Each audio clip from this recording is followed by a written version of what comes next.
Right, so this is an intro to a video that a lot of people have asked for. Most of the questions that I got asked were along the lines of how do you paint so many figures so quickly. This is what was achieved, this is what we've done so far. This is the Mahdist Army. I've done all of these, and then we've got the Brits. This is the ones we've done so far. These are mine, those are Phil's, including the Navy Gardner gun. We'll be doing another video on the Brits, if this is successful, if people like it. I'm sure they will. Particularly tricky things like Highland regiments, tartans and things like that people tend to struggle with. It's really actually quite easy. It's not a problem. These are all Perrys, metals and plastics. All the Brits are Perry metals, 28mm. And hope you enjoy it.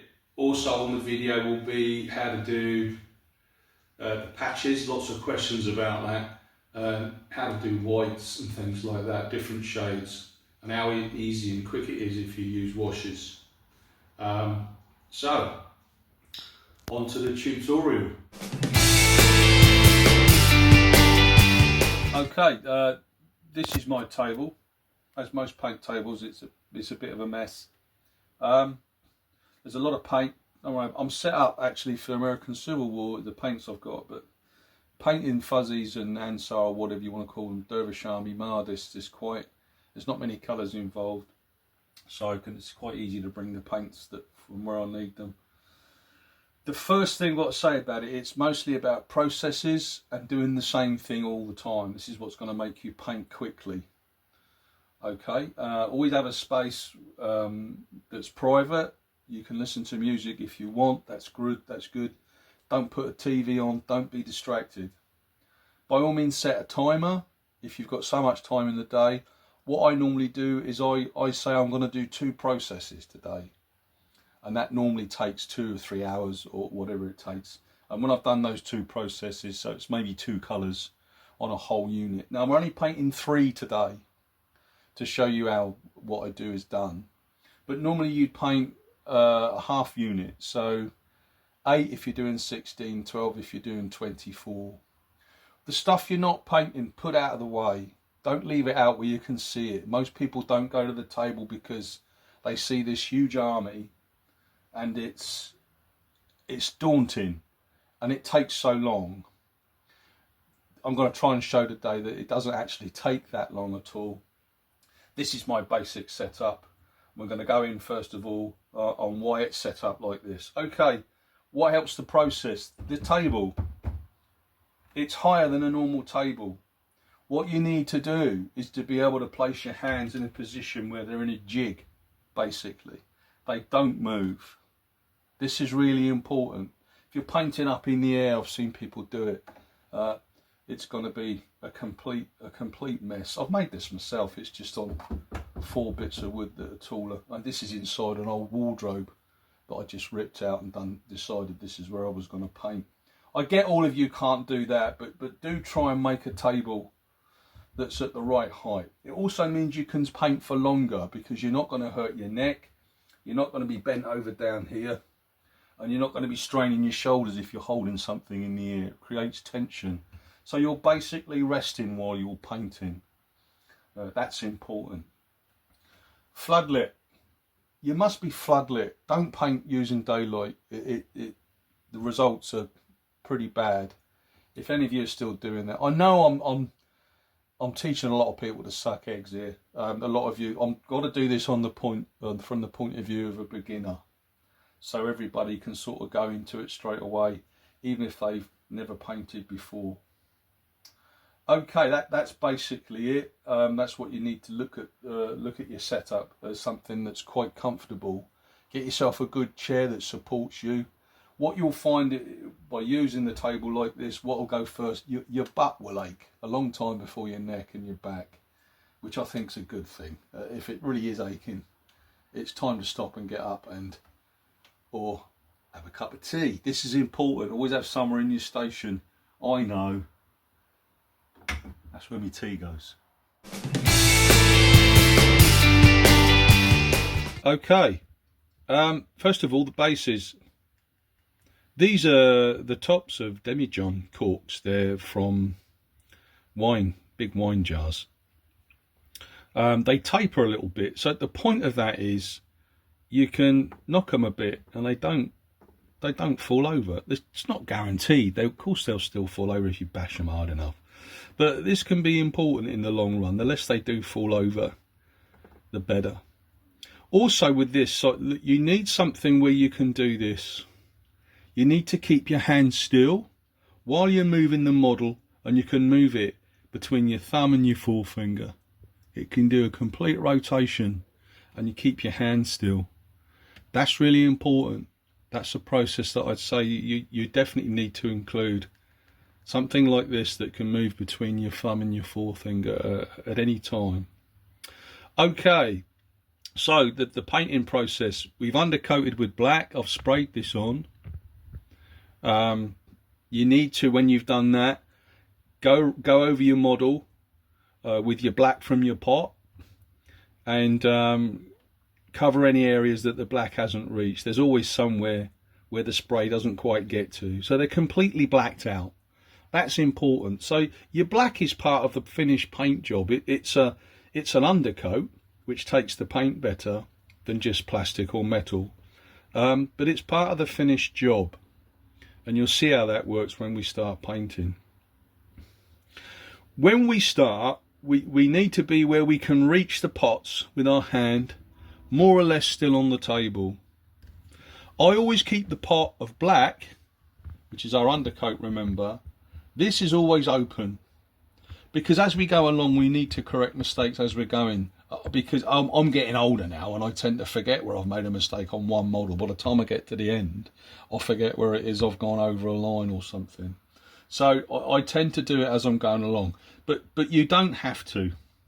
It's fine. If you think you can remember what you've missed, that's great. If you notice, I've used paints that are in pots. These are Foundry and generally Games Workshop.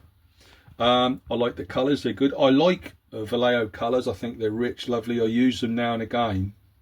But in general, I think you waste a lot of paint with those. You've got to squirt them out the top, either that or you've got to leave that. You can put your brush in if you take the nozzle off the top, but then they're prone to be knocked over because they're long and thin pots.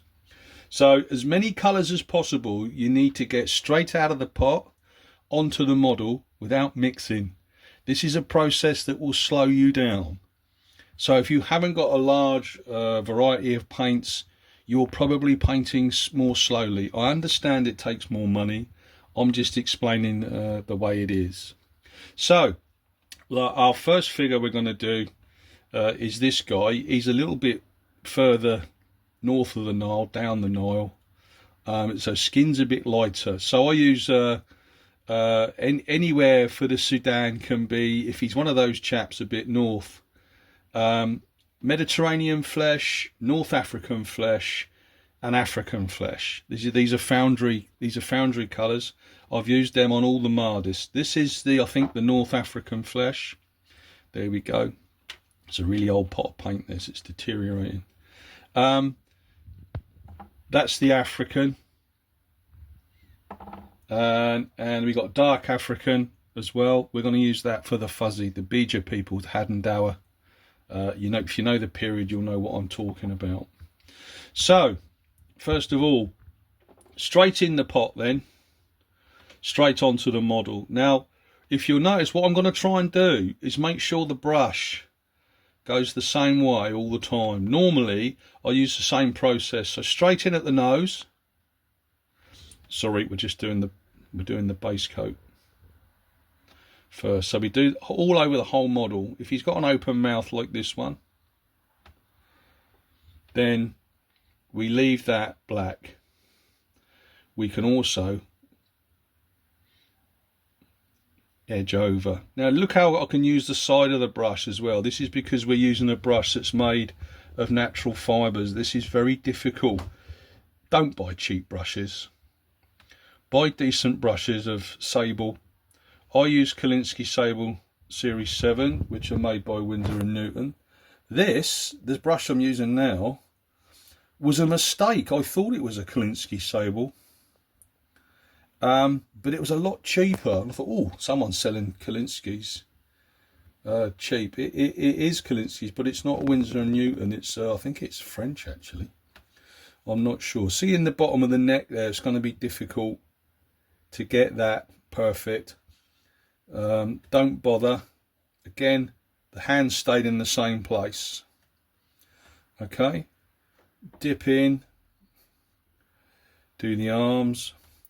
So basically you're painting right up to the line of where your paint meets a different object, a different item of equipment, or a different piece of clothing, or where flesh meets clothing, like this. You're just painting up to and leaving a black line on the inside of the sleeve. Turn it around. Can you see the brush has more or less moved in the same direction all the time? It can go backwards and forwards, but where the hand is, it stays where it is, and you can move the figure around. It's the figure that nearly always moves around the brush.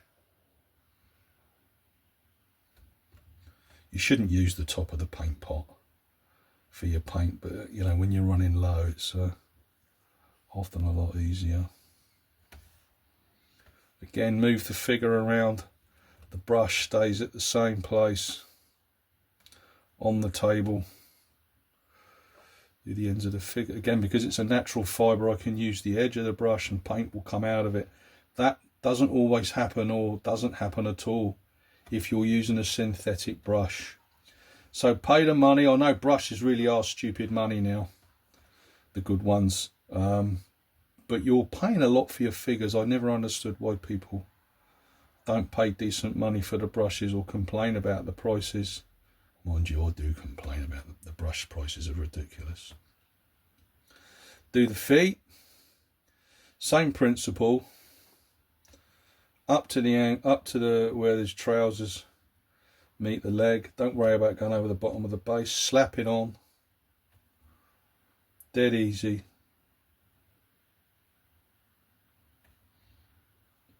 Up to the border of his trousers. Do the other side.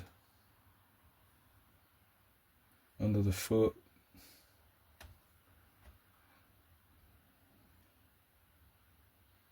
Again, up to the edge of his trousers. Okay, and he's practically done. We've got to remember where we made a mistake. I went over, wash the brush out quickly, everything's at hand. We're straight into the black, and we do round a bit of the turban that we had to go over because it was very difficult. It was very difficult to paint the back of the neck. If you've gone over the clothing, it's okay. You know, you're going to cover it with another paint later anyway. But you must try and reintroduce your black line border. That's what's important. That'll do. We've gone a little bit over the neckline. Reintroduce that. A little bit on the turban there. There you go. You see, you make mistakes all the time. So that's the first process done. If you're doing all the same colour, if you've got a unit all from the same tribe, you probably do that. There's a little bit there. Don't worry about washing the black out of your brush. Just dip straight in your pot and redo it. That process is done. Okay, so this is a typical foundry trio or palette. They'll do a shade, a mid-tone and a highlight, or what they call a light. So this gives you lots of different options. If you're using 3 processes, which we're going to do, which is what I've done with the Mahdists, there's basically 3 processes, unless you're putting the patches on jibbers. That would make it a 4th process, but that's it. So what you'd do is, if you want a really nice dark but an African flesh colour, you'd put this on as your base. You'd put your black wash on because the skin tone already is darker than a flesh tone wash. So you'd put this on your wash, then you'd highlight with African flesh. But if you wanted, and there's your three processes, if you wanted, you could do African flesh, put your black wash on, and then highlight it with African flesh light. So you get lots of different options with a trio of paints where you can get principally about 9. You could have more than that if you use different flesh colours from another palette. So you could use the African flesh light and choose a Mediterranean flesh shade or something like that. Do you if you can understand what I mean? So for the next figure, we're going to do African flesh. We don't want him too dark. So we'll put the dark flesh, African flesh dark to one side, and our base coat's going to be the African flesh. So, ready to go? Here we go. Exactly the same as the other model. Picture up to the top of his hat. Again, the brush is going the same direction all the time. I can reach the pot with hardly any movement of my hand. He's got a bit of a goatee, this guy, but no moustache. One of the sort of riverine Arab tribes, I think. Again, spin the figure around. The brush stays in the same place. Back of the neck. Poke the brush through. Down to the neckline. Ah, he's not wearing anything, just spotted that. So, all over. Now, if it's a plastic model, so just a little tip. It doesn't matter if you see the joins on your figures on plastics. It's just one of those things. Again, down to the waistline. Spin the model around. Poke it in under where you can't see. Back to the hand. Follow the trace of the thumb round the sword. Top of the muscle there. What I was getting onto about joins on plastic models, just make the paint a little bit thicker when you do the top of the shoulder, and just bit of dry, and just lump it on. And often you can disguise the join when it dries. You'll find you've got rid of that without having to use putty or anything. You'd be silly if you were trying to do that modelling putty. It's for bigger models, really. Again, we're leaving a barrier, a line between the strap of his sword and his skin. You need, again, why natural brush fibres are much better. They create a much better point. You can get in and pull away. This is how most of your painting will be done. When you've got tricky bits, you put your point in and you pull the brush away. It's a lot easier to do. Around the bottom of the shape on his dagger. I think Foundry have made a little bit of a mistake here on the arm daggers. They're generally straight. I've collected these things for many years, and they've made the arm dagger the X dagger, which is very predominant with the Beeger peoples, the Fuzzy Wuzzies, and they generally wear them in their cummerbund or their waist sash. They don't use them as arm daggers, as if you think about it, it's going to be very difficult if he's right-handed to pull that out of the scabbard on his arm like that. He'd be better off if it was hanging upside down. Again, put the point into where the line is. Don't worry if I've gone over there. Same again, into the recess and drag the brush away. Dead easy. Top of the shoulder. Can you see how important a good point is there? We've gone over slightly there. That's all right. I can remember that. We'll do that at the end. Make sure we've gone under.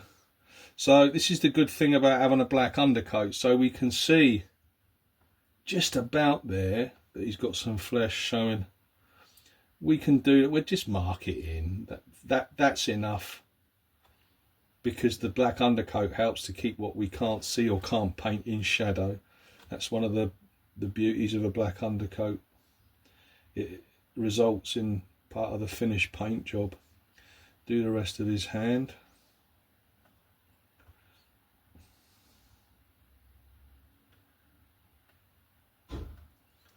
again, so you can see the join's almost covered up there. We'll put a bit more on.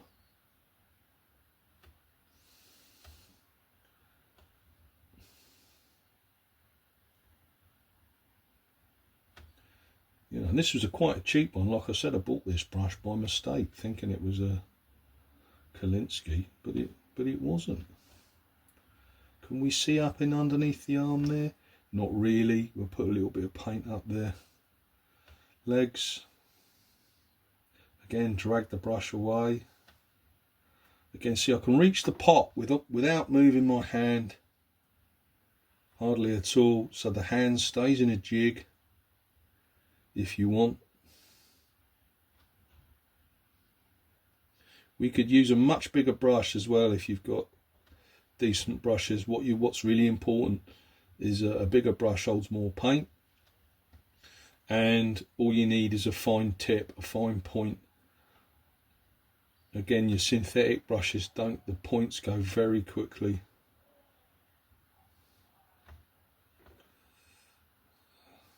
Okay.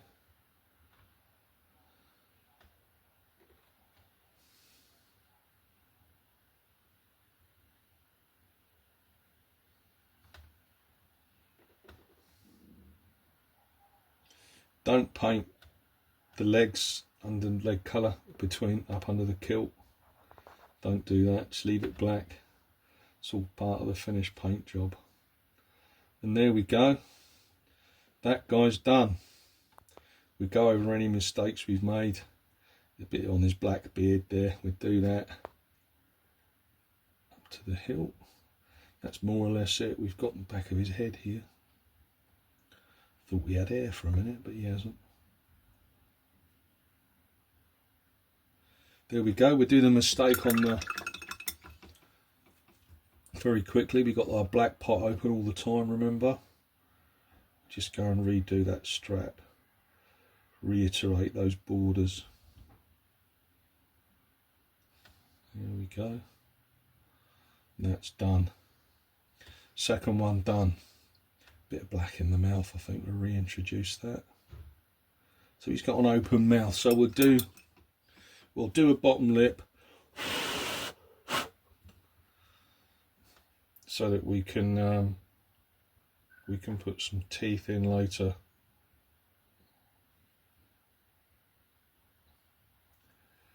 There we go. Don't clean the brush, just go straight into the black pot. It all saves time. The black will obliterate the African flesh colour. We don't have to waste any time. That's that one.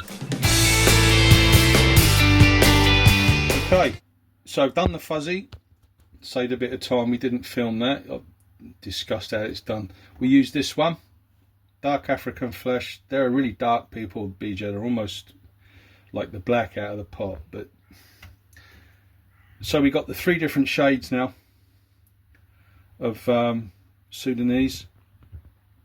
The one we did originally, and the guy, the sort of rivering chap, he was I think African flesh, the mid-tone. So we're now going to move on to the clothing. Now I generally do, if I'm going to do white, there's 2 different types of whites. There's going to be the white and the off-white. Now if we're going to do off-white, we put the base coat of Arctic grey on. And once we've put our wash on, which we'll be doing also, we'll be showing you how to do that. Once we've put the wash on, we highlight it with Arctic grey, which is slightly off-white. If we're doing white, this is going to be the base coat, the Arctic grey, and we highlight with the white. So again, you've got from 3 paints, you've got 2 different shades. It's not a problem. Okay, so we're going to do the most difficult one first. Now this guy, the next army I'm going to do is Dervishes, is going to be 1898, the sort of Omdurman Atbara campaigns, and they're almost universally had the big jibbers that were patched with these rectangular and square patches. So I'm going to paint this guy for that. Now when you decide which, you've got to be a little bit of a nap thinker. It helps. It doesn't matter if you're not, But you've got to be a bit, it helps if you're a nap thinker. What is that? Well, you need to be able to see a finished object before it's done, or in your mind's eye you need to be able to see what the finished article is going to look like. That's not just the single model, that's the whole unit. How you want them to look, how you might be choosing your different colours, everything, the way they're going to be based, in what arrangement you put them on the base. If you can see these things in your mind's eye first, things are an awful lot easier. If you haven't got that, you can still paint, but you'll find if you've not thought about it beforehand, it's one of those things that slows you down. Okay, on that point, and putting patches on jibbers, what you need to do is try and find models where you've got a reasonably good surface to put those patches on. Don't choose ones that are going to be really difficult. This isn't too bad, especially at the back. It's quite flat. This might be a bit of a problem at the front, but that's okay. That's useful because it's a good tutorial to show you. And the front of his chest is pretty good too. Now, we always put our patches on after we've done the highlights, our brightest white colour. This means that our patches are going to have the maximum amount of contrast. So when they go on, they really stand out. And I'll explain that when we come to do it.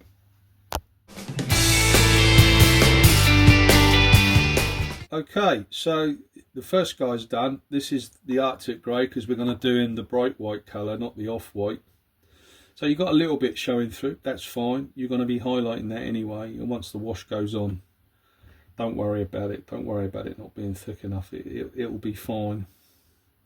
We've gone over a few things, so we do what we always do. It's because I'm trying to paint quickly for this video. I'm making more mistakes. So reintroduce your lines between the skin and the clothing. Now, it's all the same colour this kit he's got on, but sometimes I leave a black line between the sash and the jibber. You don't have to. You can pick that out with your wash when you put it on, and I'll explain that as I do it. If your wash, I thin the wash out, but if your wash is thinned out, you can always thicken it. When as it starts to dry, you put a little bit more in to make these lines a bit sharper.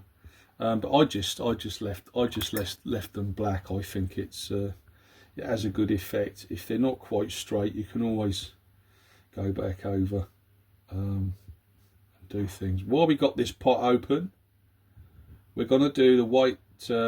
If you've got one of these figures with the tarbush, the white tarbush, remember, don't paint it red. I've seen a lot of people do that. The Mahdi banned the fez because it was a sign of Ottoman Turkish oppression. So if you've got any red fezzes in your Mahdists, you've made a mistake. Because he wouldn't be very happy. So I always do these the bright white colour, because that gives you the option then, if you want to decorate it with the different coloured patches that you've seen on the other figures on the rest of the army. Again, you leave that little black line between the hat and the skin. Spin the figure around. If we've gone over, we've gone over. It's a little bit over there, but it's fine actually. You still see a bit of a faint line. The thinner you make your black lines, often the better the figure looks, depending on what sort of effect you want. Basically, just kind of try and straighten that out. Okay, we'll reintroduce that, I think, if we can. Hold him still. There we go. That's okay. So that's done. Like I say, I always do those white, and the little skull caps you get as well. So your options, you don't have to decorate them, but the options there, that the contrast is good if you want to. Okay, I've not filmed that because that might be a little bit boring. So the two different colours. Now we're going to use the Arctic grey shade because we're doing his kilt the off-white colour. So we highlight it with the Arctic grey. So you can see it's slightly darker. You can use all different shades. I'm not doing them all. I've only got 3 figures, obviously, for the purposes of time and effort, just to make a quick video for everybody. Exactly the same principle as you've done the flesh. Put a good base on.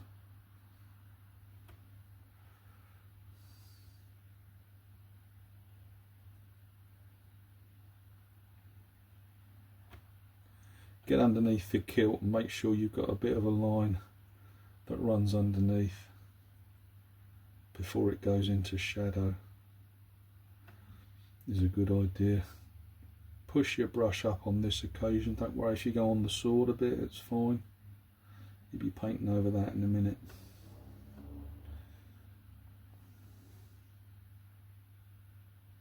Okay. Again, under the kilt, just a line.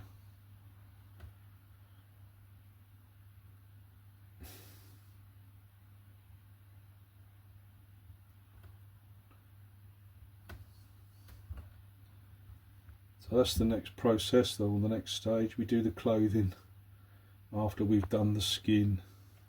That's not too bad. Just sort of bring that up a little bit. That's not too bad. A bit more where it's a bit showing through. That's that one done. And for the fuzzy, we're going to, they could have this colour as well, it's not a problem. You can have lots of different shades. We're just going to do the drab. So exactly the same thing. Splodge it on.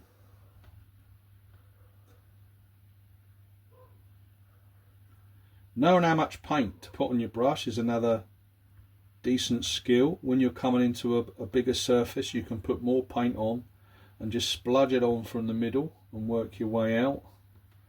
When you've got a lot of paint on your brush, it's not a good idea to try and do fine lines, and you'll learn that as you're going along. So as the paint's starting to go out of the brush, look, I then do the lines when there's not so much paint clogging the brush.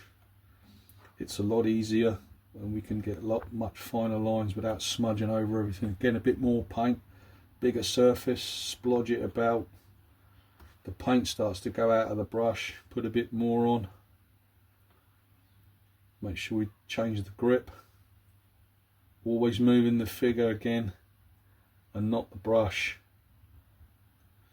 Under the kilt, not so much paint on the brush now, change direction. Do that little bit we can see hanging down at the front. Again, change the position of the figure, not the brush.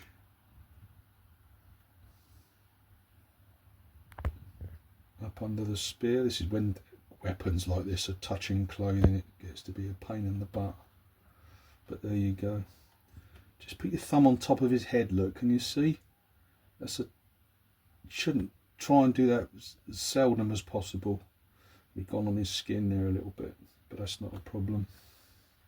See what I mean about the X daggers? They're normally stuck in the belt like this one, and they're a weapon very predominant with the fuzzy wuzzies. Get the line of his kilt there a bit better. There we go.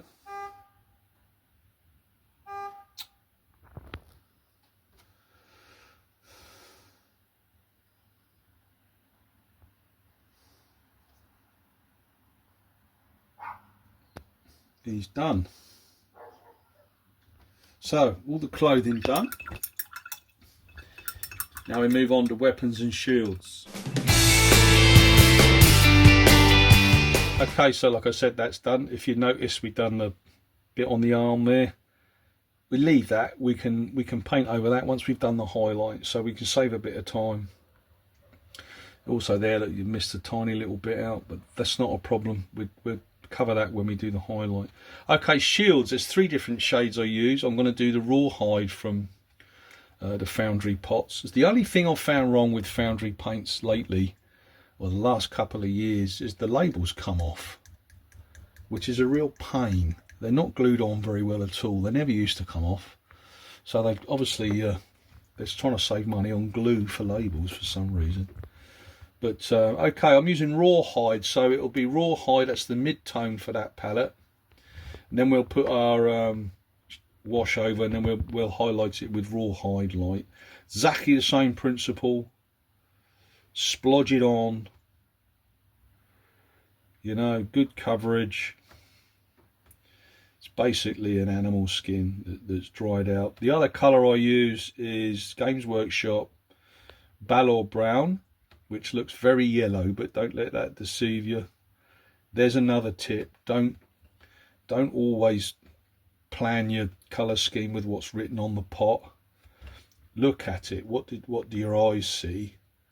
And Balor Brown with a good wash of dark brown tends to give a really good animal skin effect that some of the fuzzy shields were.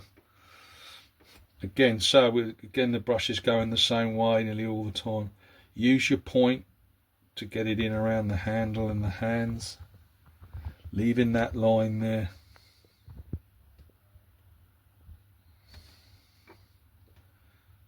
Bit more coverage. Spin him around, upside down.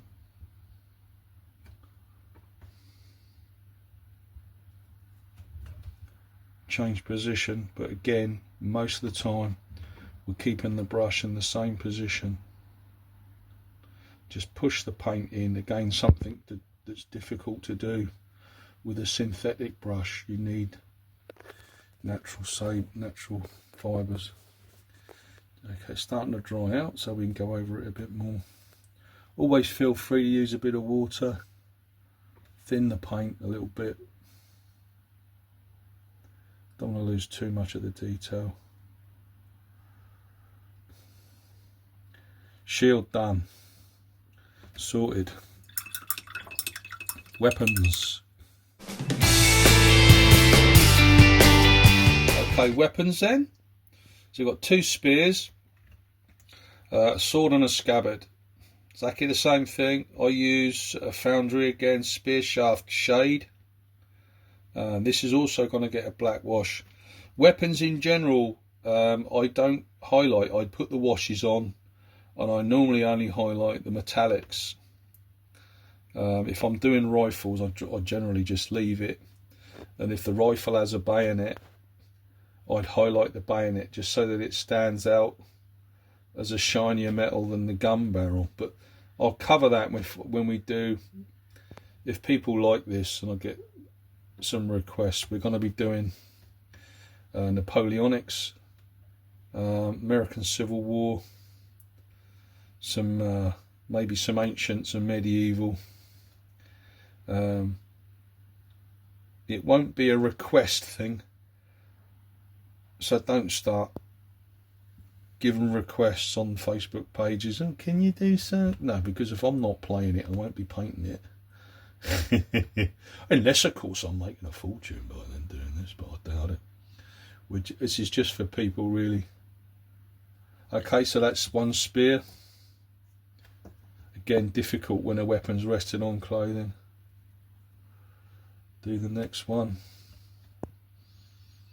Again, use the edge of the brush right up to the, leaving a black line between the hand and the spear.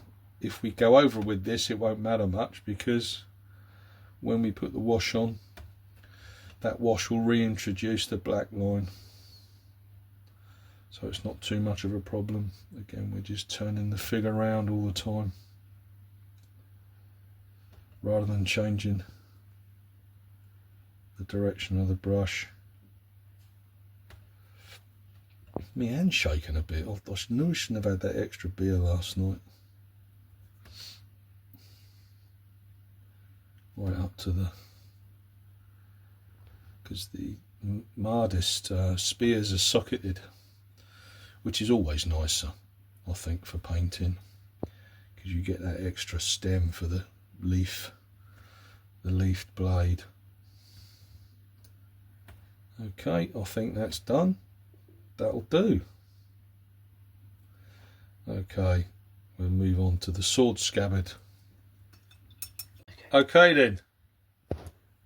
Sword scabbard, Cascara. Word bearer's red. So everyone's gritting their teeth and screaming at me for using GW. But it's a good colour. It's very reminiscent, I think. Again, don't paint with your mind about what you think you're going to see because of what's written on the pot.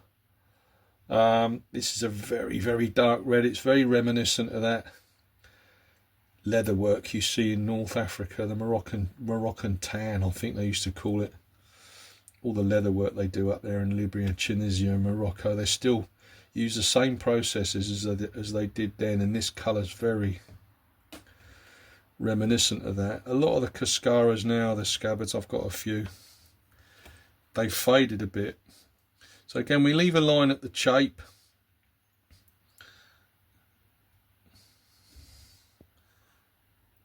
Hold the figure still. Spin it around underneath. Go right up to the hilt or the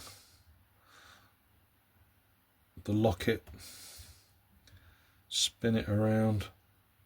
Now you get these on the sprue from Perry, with obviously with the sword still in. So what I've done is it's just a simple conversion. You cut the grip and the pommel out of the scabbard to leave it empty, and you put a sword arm on the other side. So he's drawn his sword. Basically, you're left with an empty scabbard. It's not rocket science. Not really a conversion. It's just depends how far up yourself you are, I suppose. There we go. And just get in there, work the brush down on the inside a bit. Good. Okay, very tricky angle this one. Okay, so we've gone over onto his thumb, if you see. That's not a problem. We can leave that if we wanted to. Okay, so while we've still got the raw hide, the chapes on these scabbards of the sword, sometimes they were silvered and metalled, but a lot of the time it was animal skin. It would be normally lizard, snake or crocodile. Oh look, I've not done the seat. Still make mistakes. Not done the other side.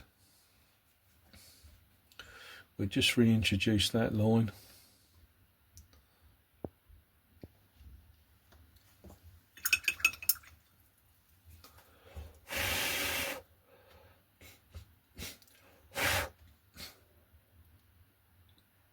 Still wet. Let's get in there.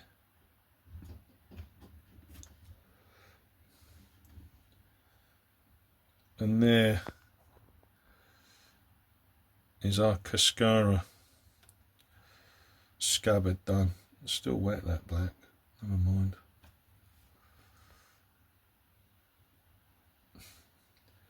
That'll do.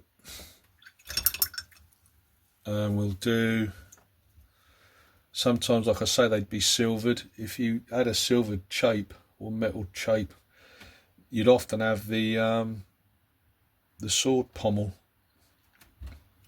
and the grip would be leathered as well.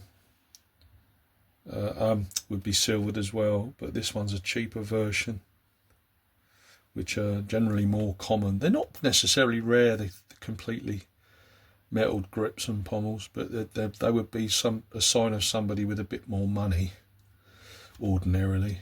Some of them are absolutely beautiful. I've owned a few over the years. I've only got 2 left now though. Okay, that's that for the sword. Okay, tan for the X dagger. They can also be that red colour as well that you've done. That I've done the Cascara in. But often it's best to do something if he's already got a weapon of one colour, it's a good idea to do a different colour. So this is just a tan leather. That a lot of often arm daggers were this colour, the straighter ones especially. And they're a bit tricky. We've gone over there, look, you can see that we've gone over the line, but when we put a black wash on his skin, that'll disappear. Okay then, metallics. So this is the last, ordinary, the last base coat. Again, the shapes on daggers can be metallic or animal skin. I'm going to do this one. I've got one with a silver shape hanging on the wall, so we're doing that one. The blade, this is Games Workshop lead belcher. Again, I see can hear all the purists screaming. You know, get over yourselves. It doesn't matter. It's perfectly fine. It is not illegal to use Games Workshop paints on historical figures. I'm sure some people out there wish it was, but it isn't. Again, you've got the Cascara is like this very Crusader type looking weapon, big broad bladed swords. I've got a bit of dry paint on there. I'll try and get that off. Get a bit of water on the brush.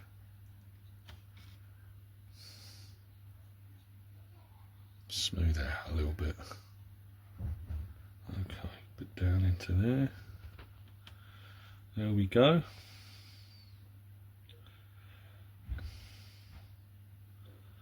Okay, now we do the spear points and the butt spikes on the spears.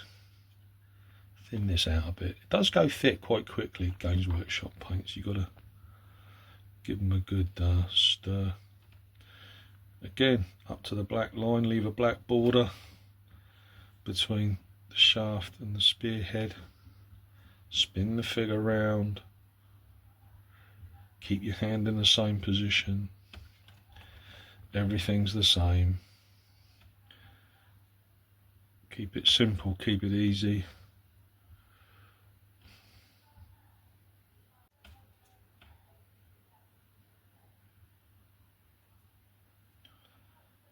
Okay. Good. He's got a long dagger there that we failed to do. Okay, that's fair enough. We'll use the word bearers on that, I think, because it's a nice, he's got a lovely white jibber on, and that'll show up lovely against that dark reddy brown. Will show up nice against the jibber, so we'll do that as soon as I've done this guy.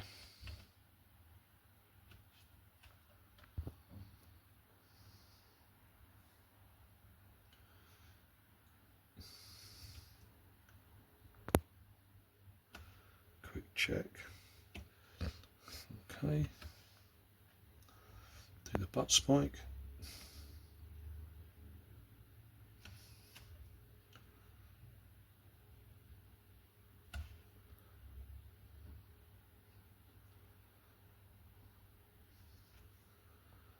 And that is okay. Wash the brush out. We'll do that scabbard now. This is still handy. Fool.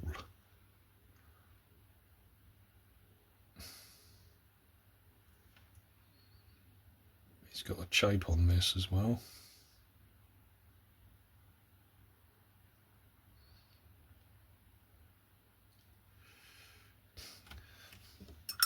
Doesn't show up very well, silver on white, so we're going to use an rawhide light. We don't want that one yet. We're going to use the rawhide, so he's got a little lizard skin shape on the dagger. Again, brush and pull it away. Brush and pull it away. Sorted. We'll do a wooden handle. The X-Dagger, if you noticed, I've left black.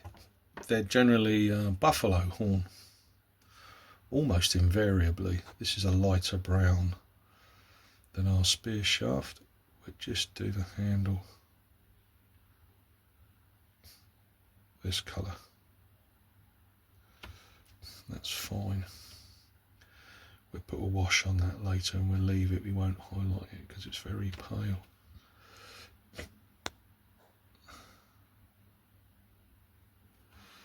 Okay.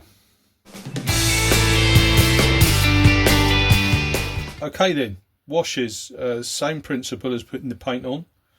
We start with the skin and we work our way out. It's the basic technique for shade to highlighting anything really. You start on the lowest surface and you work your way out. So that's why you normally finish with weapons, spear points and things. Okay, so we've got a few things that need the dark brown wash. Agrax Earth shade. Now the skin, all the skin is really quite dark, so if we use a flesh shade wash it won't be enough to pick out the colours very well, so we need something much darker. So I'm going to use that for his flesh. It's going to be on the shield, it'll be on the Fuzzy's kilt, and it'll be on the scabbard of the Cascara. Okay, so don't try and paint your wash on. It's called a wash for a reason. Just splodge it and spread it about a little bit. I've seen people try and paint. Make sure it goes in all the recesses. That's the point. Okay. With washes, they're quite versatile. You can always go back, and so I've put a bit too much on that's gone on his jibber. We'll just soak it up. Dry the brush out and just soak it up. It's gone. On his arms, make sure you get enough in between the fingers so you can pick those out. Be a bit more delicate. We're going to do the weapon in black.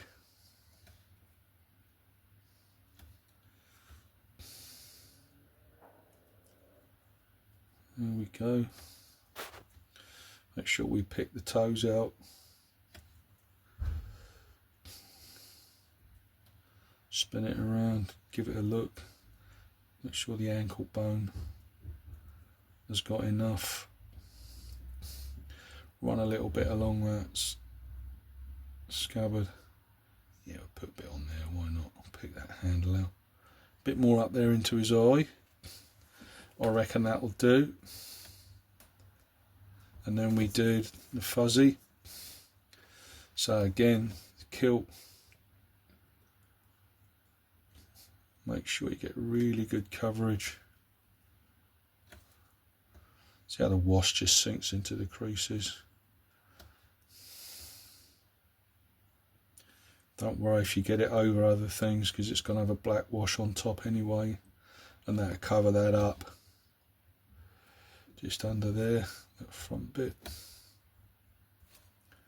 There we go. See, that looks a bit heavy there, so you could just take a bit away if you wanted to. That's fine. And add a bit more where you think it needs more definition at the end. It's like paint, it dries, starts to dry straight away. So you can add bits on, take bits away. That's that done. The shield, don't worry too much about the back, but give it a good push the wash into the recess of the shield. Of course, paint follows gravity, especially washes, which can be a problem because it all coagulates at the bottom, like so.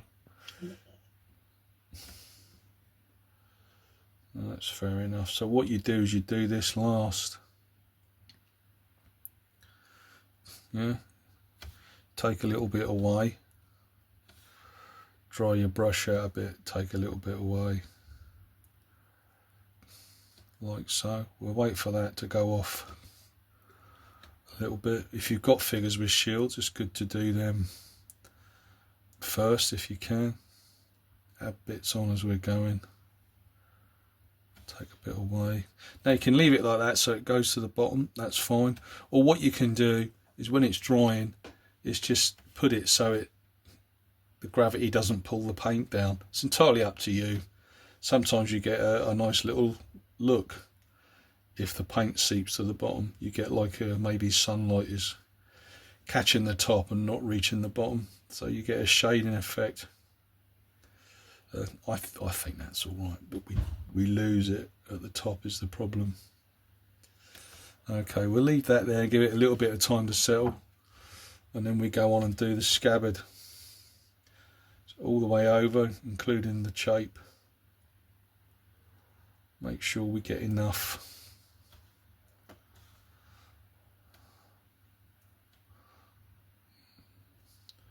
It's going to have a black wash up against this as well when you do his skin, so it's not a problem if we go over. Again, it will null it out.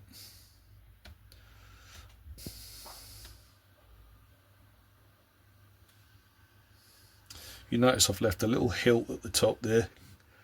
When we silver the blade onto the sword, when we highlight over the wash, we'll make that metallic. I don't always do that, but I've seen them like that. They have a metallic locket at the top. Reintroduce some more. Put a little bit more around where the leather work is, so we get a nice deep colour. There we go. That's fine. Little things like that shape, animal skin, you could leave that if you wanted to. A little bit around the bottom of the sword pommel. Okay,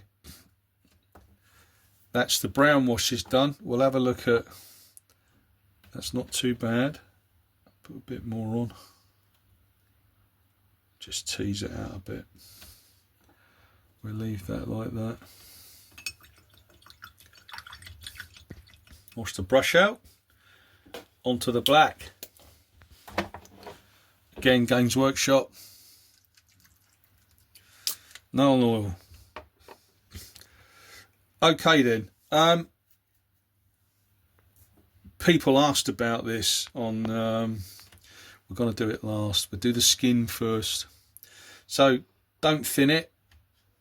For the skin, straight in.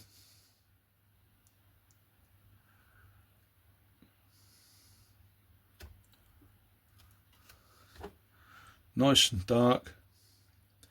We do it around the tan dagger as well. It's not a problem. That'll give that tan a decent enough wash.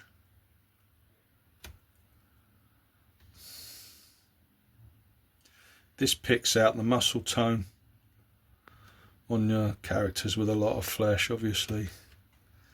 You can just see it taking shape, not too worried about it. We're going to do the sword. Black as well. Don't worry about going in the mouth because that's black. Pick out the eye definition. Let's do the blade. We don't thin this out on metallics.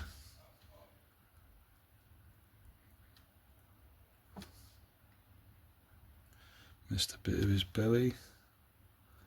That's good. Legs.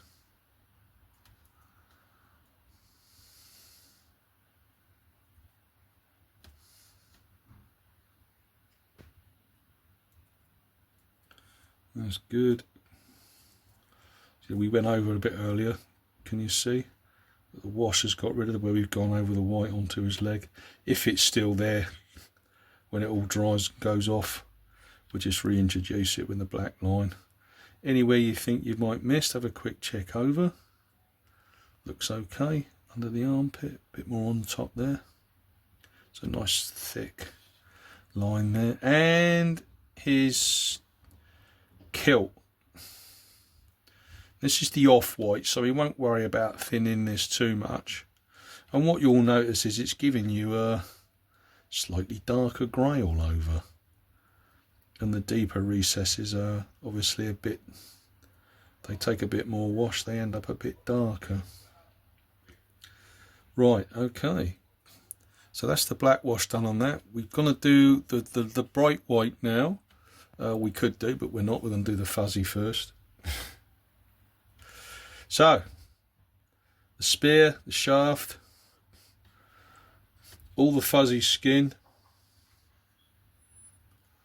Don't worry if it goes over onto his kilt. It'll just help to highlight, or sorry, outline the border. He's going to be almost black now, isn't he? If you notice, he's got an open mouth, so we can go right over that. Keep that black. See how dark he's becoming now. But obviously, he's going to get a highlight on top, the inside of the arm. Done that. This side of the spear. Too much on that, we'll take a bit off, put it on his leg. See, the brown wash is just settling into his shield now, a bit better, so we've still got some on the top because we've given it a bit of time on his back, just so it stopped drooping down so much.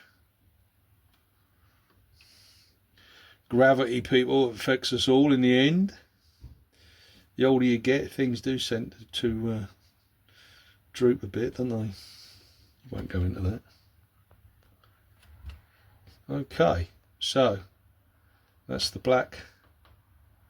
The black wash is done. Remember, we've done the brown wash on the lighter skin.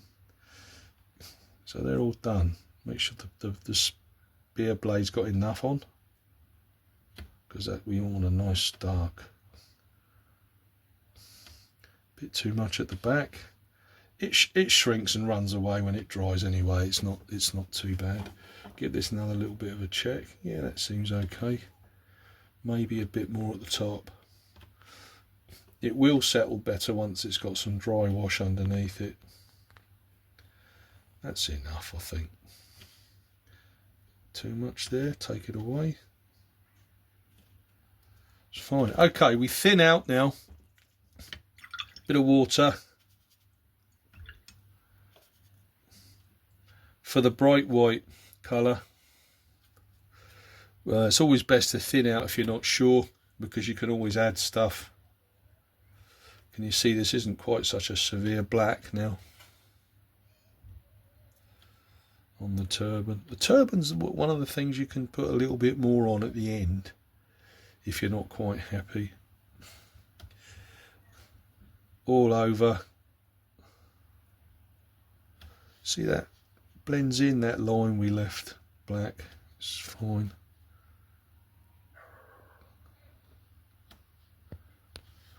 Let's just splodge it on.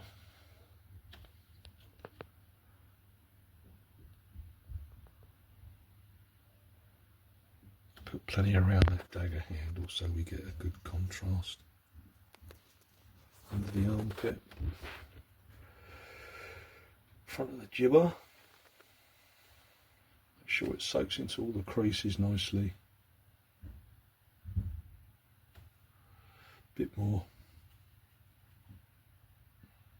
Thin it out a bit. That's better.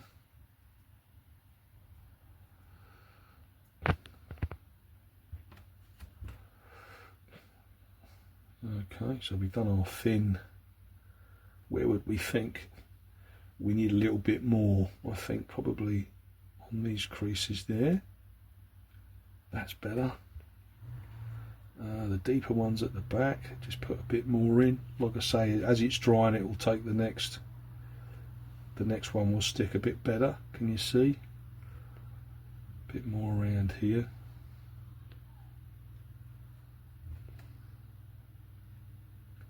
Make sure we've done the top.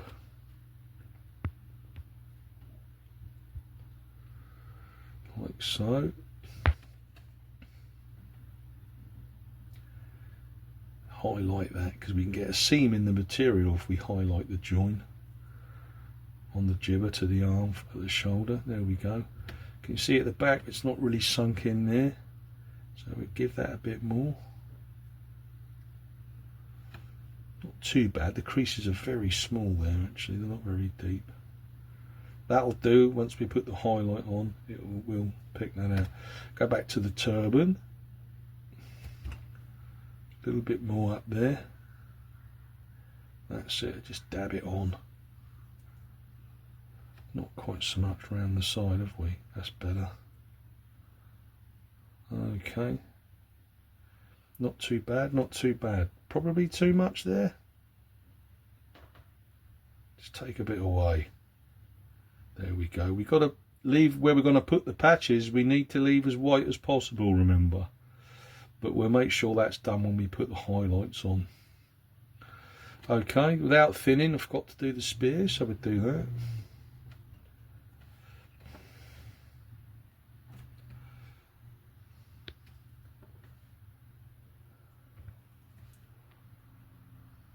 Up to the hand.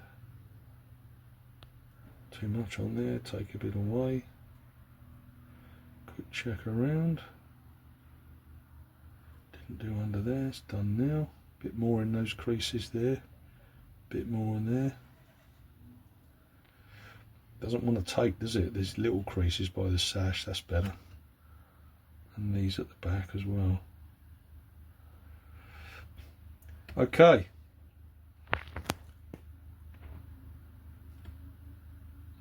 We'll say that's the wash is done.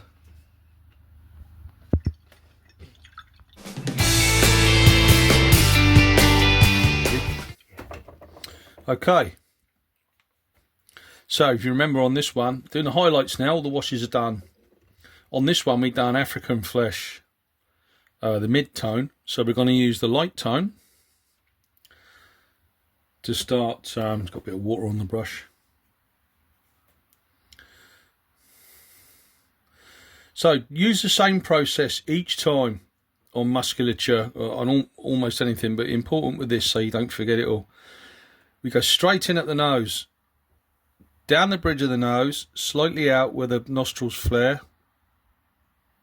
Done. Across the brow line, across the top of the head, around the eyes.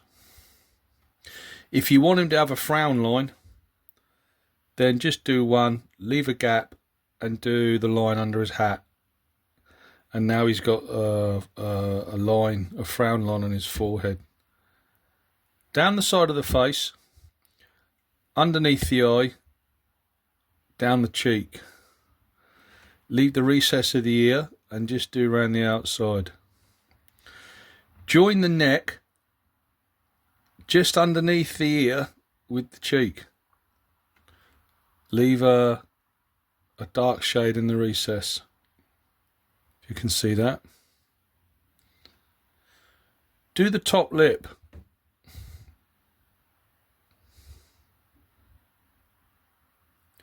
Leave the bottom lip. If it was a Caucasian flesh, we'd be doing the bottom lip in a red madder colour. Same the other side, underneath the eye, down from the side of the temple, down the side of the face. We can leave that middle bit there, that's fine. Down to the top of the goatee. Again, join the neck with the underneath the ear to the cheek. Do the outside of the ear. Don't paint the recess. Round the back of the head, or what you can see of it anyway. It's a very, very thin line. See, we've gone onto the top of his shoulder, but it's not a problem. Okay, the top of the shoulder. Leave a line for the centre of the spine. Again, we can try and put a bit thick more on. Make it thicker, sorry. Down the lat. With the armpit. Same on the other side, top of the shoulder.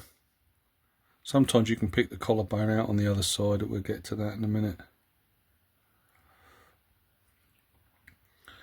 down the side of the lat. So we need to leave a crescent under the lats.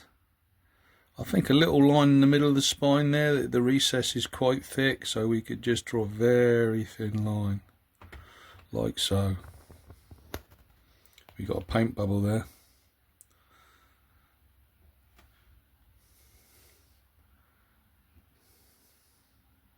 Okay, so we come down from the deltoids into the lats. You can draw ribs in if you want. It's up to you. You don't have to.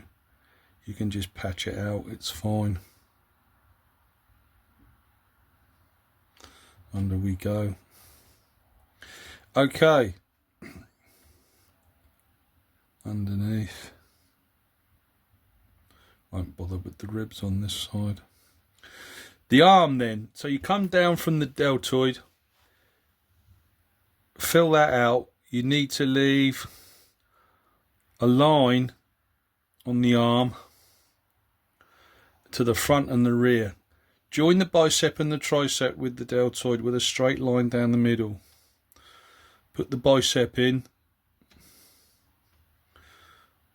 Put the tricep in.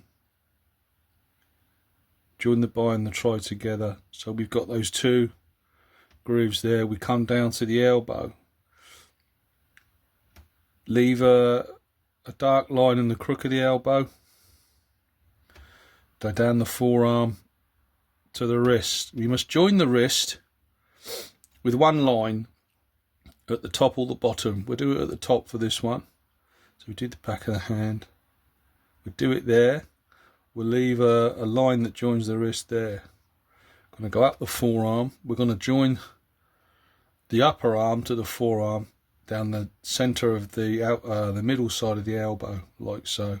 We're going to mark the elbow in, and we're going to leave another crescent shape around that, like so. Paint's getting a bit dry. Clean your brush.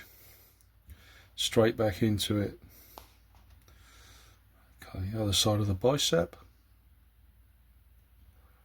Let's join. So there's no clear collarbone there, so we come straight down into the pecs. If you want to do a nipple, you can just make a dot and do your highlight around it. I don't bother most of the time. It's not always well defined on plastics anyway. Bit more around the back of the head here. Have I gone on the strap there? Looks like I've gone on the strap. Yeah, it's still wet. I've managed to wipe it off. Okay. So we're going to bother with the nipple on that one. Underneath the torso, leave a gap or a dark line. Pick out the abdominal area. If there's a bit of a change in shape there, up to the solar plexus, like so. Join it at the top and down the other side. That's not too bad. The side of the forearm, up to the elbow, again, across the top, up to the crook of the elbow. Okay, the fingers. 1, 2, 3, 4. Top of the thumb, down through the base of the hand. Again, leave a line where the hand joins the wrist. 1, 2, 3. Can't really see the other one. That's fine. Back of the hand, decide where you want to join the hand with the forearm. We'll make it where the thumb is on the top, and we'll leave the dark line lower down, right up to the dagger. Kind of covers the elbow there. Again, draw back towards yourself for the fingers.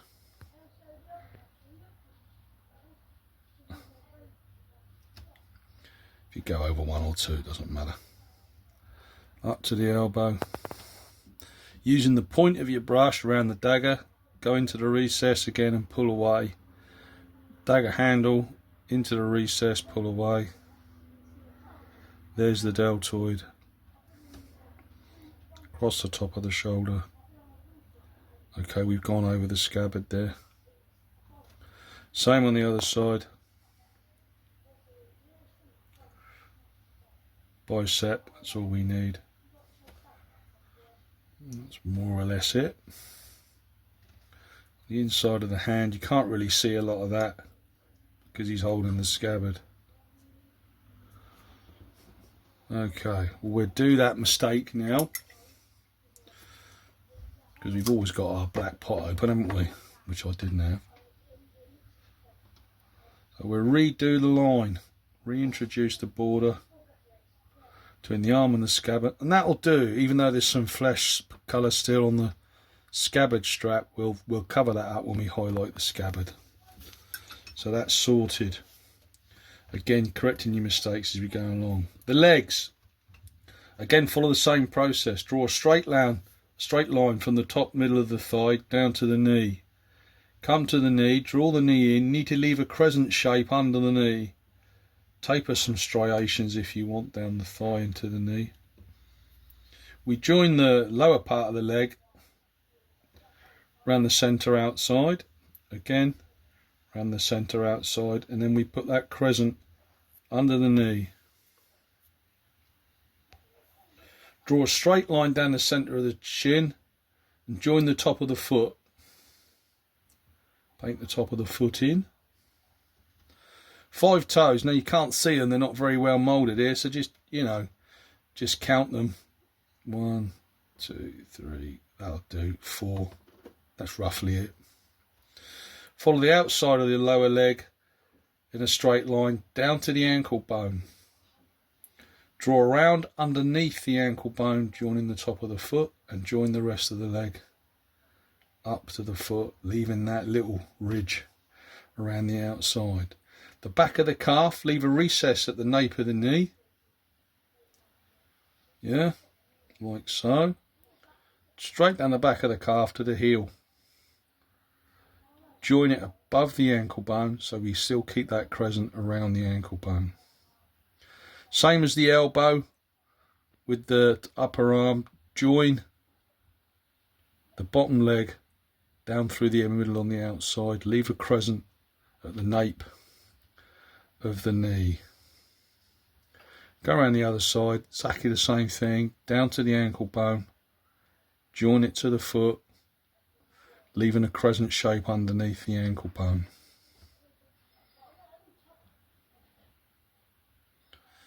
If you keep to that process, you'll manage to produce the same definition of anatomy every time. Just checking underneath the arm there. That could be a bit better. Okay. Right, same again on the other leg. Top of the thigh down to the knee. Around, leave a crescent around the knee. Draw a line from the top of the shin down to the top of the foot. Do the top of the foot. Mark the toes in. Difficult angle that, we've done quite well there. Under the crescent, shape underneath the knee. Join the knee to the lower leg on the middle outside. On the middle outside, down to the ankle bone. Join them up at the top. Connect the foot with the heel, leaving a crescent around the ankle bone. Straight line from the top of the back leg of the calf down to the heel. If you can see an underside of a foot, draw a line where the heel meets the rest of the foot and then just colour that in. Again, join the leg down to where the ankle bone is. Exactly the same around the outside. Inside middle down to the ankle bone. And we go around the base of the heel, join the foot to the heel, leaving that little dark recess around the ankle. Don't forget to leave the crescent on the knee. There you go.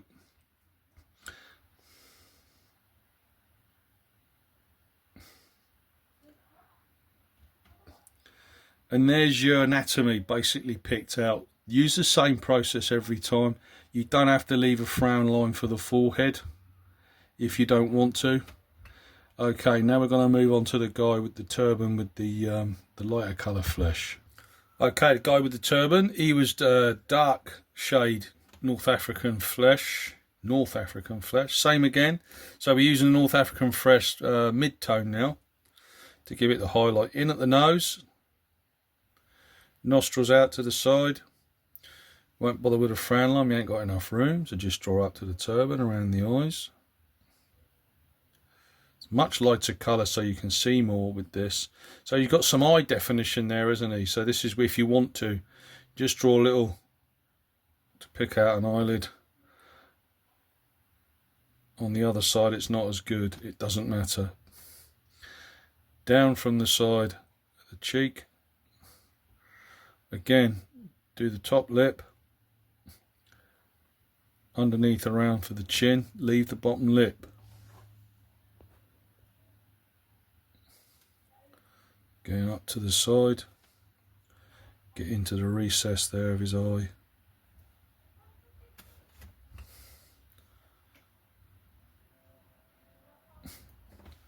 There we go. His spear's in the way here. This is a tricky. There we are.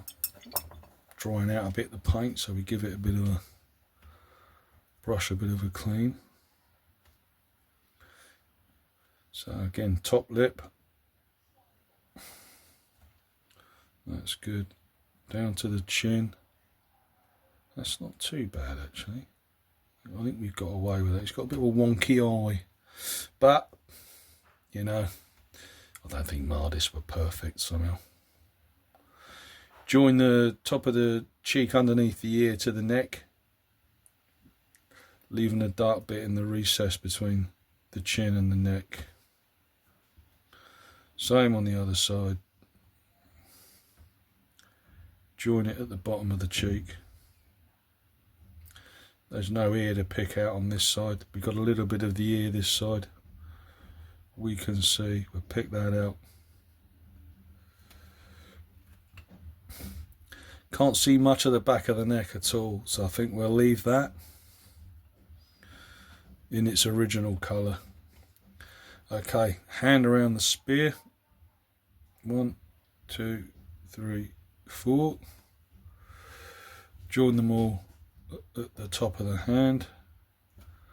We're going to put our, again, hand joining the forearm at the top of the wrist, especially where that's where it's bent most, like so. Draw a line straight down into the elbow. Make sure the elbow's marked. We can't see the upper muscles on the arm, so we'll just pick out the elbow. Move your figure around. There we go.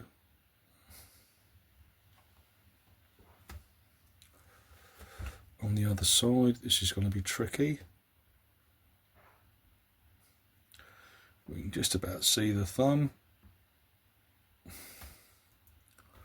Inside of the forearm. I'm going to go back to do the rest of the hand in this angle.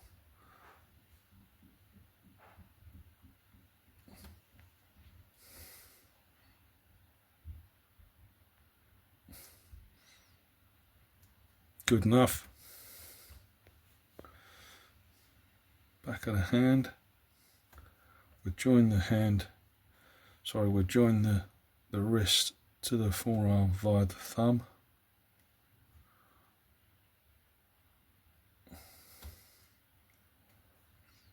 We'll leave a little line around the elbow. Just can't even see the elbow on this one, so that's not so bad. Down to the hand, into the thumb. Just mark these roughly because you can't see very well from the outside. Fingers. 1, 2, 3, 4. Bit thicker there. That's okay. Just fill the hand in at the back. That's fine, it'll do. Back of the leg down to the heel. Got a bit of the underside of the foot showing. So we do the bottom of the heel, we leave a line and do the rest of the foot. Same as the other side, straight line down to the ankle. We'll leave a line around the ankle bone. We do the top of the foot. We join it with the upper leg. Exactly the same on the other side, to the top of the foot. Straight line across the top of the toes. 1, 2, 3, 4, 5. Ankle bone. From the leg, straight line, draw around the ankle bone, leaving that shade. There we go. Oh, I've gone over there, look. Gone over his trousers, as you can see. Shit, what was that? Top of the foot.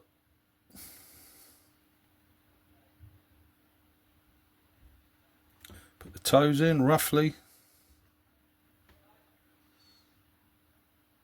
Down to the ankle bone. Join the foot. Leave a shade around the ankle bone. Back of the foot down to the heel again. Down to the ankle. Around the ankle bone. Join it up. And that one is done apart from our mess up. So what do we do about that? All we do, straight into our black that's always open. We draw a black line to reinstate the border between the leg and the trousers, like so. And we won't bother about covering that smudge up because we can do that with the highlight in a minute. So that mistake's rectified almost straight away. I don't like that thick line on his arm. We'll make that a little bit more. There we go, that's better. Sorted.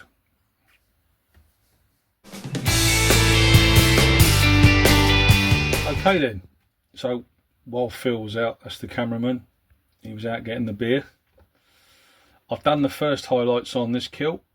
So remember it was drab, foundry drab, so I've highlighted it with drab light over the wash, and that's what you get. I've done the kilt of the other guy, which is the off-white. So if you remember, that was the undercoat, Arctic grey shade. You add the black wash, and that's the Arctic grey. Next shade up, that went over the top. So one I'm going to demonstrate is probably the most complex one, which is the white, all white jibber and the turban and the trousers. So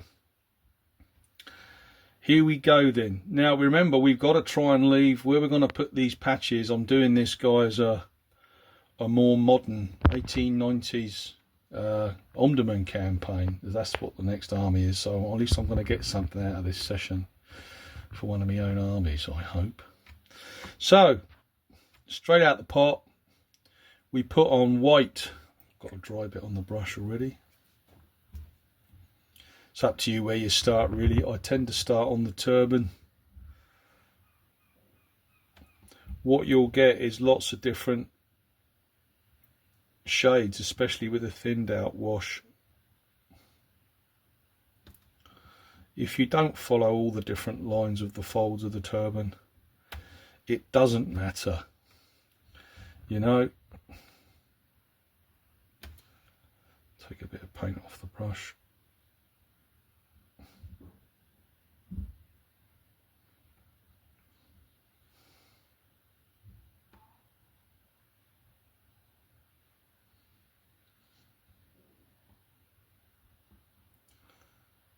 Nice, reasonably thinned out paint. Just had a bit of a stir and a bit of medium put into it. You've got this little tail comes down. That's actually there. That's his ear. That bit. we'll leave that. No, we won't. Okay, so there's a touch of his ear there. So I'm going to black that out and I'll paint that in later.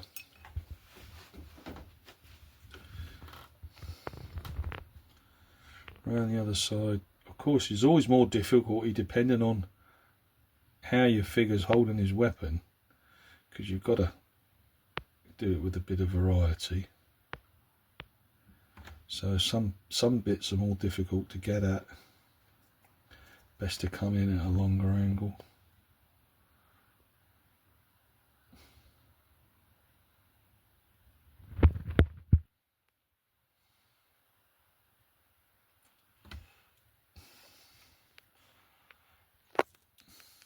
White is one of those colours you generally have to go over a couple of times to get good coverage, but we'll see when we've done the finished article. So we won't try and do it all at once, we'll come back to it a bit later on. That's not too bad. Mark that in a bit better. Okay, let's get on to the jibber. So, like I said, we need this reasonably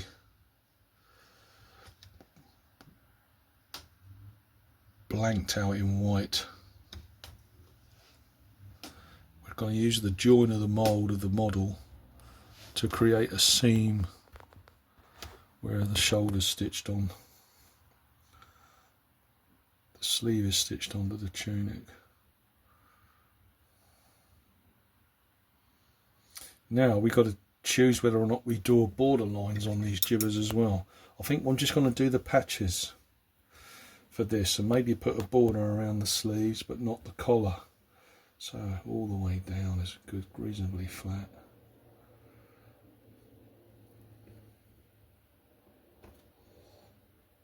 Again, we move the figure if we can around the brush. Try and paint as close as we can up to that dagger. This comes the difficult part.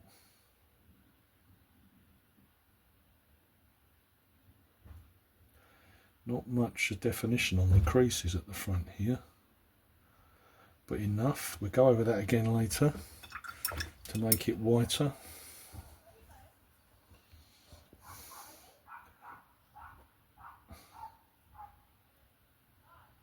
Do the other side. Try and keep that seam there.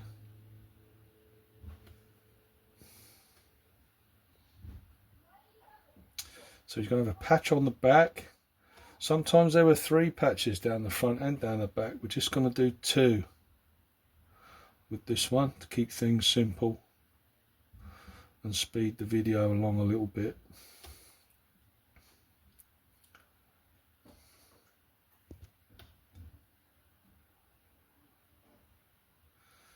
So,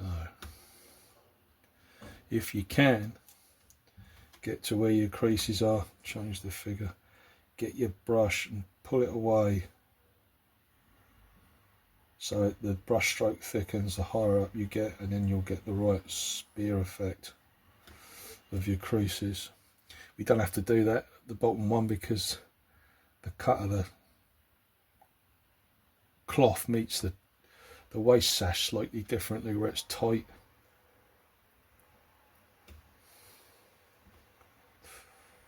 Make it nice and thick there.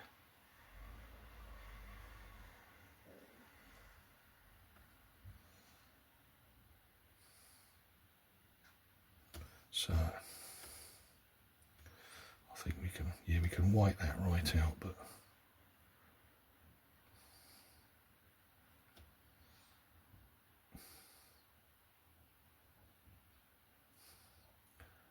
side of his sleeve, underneath.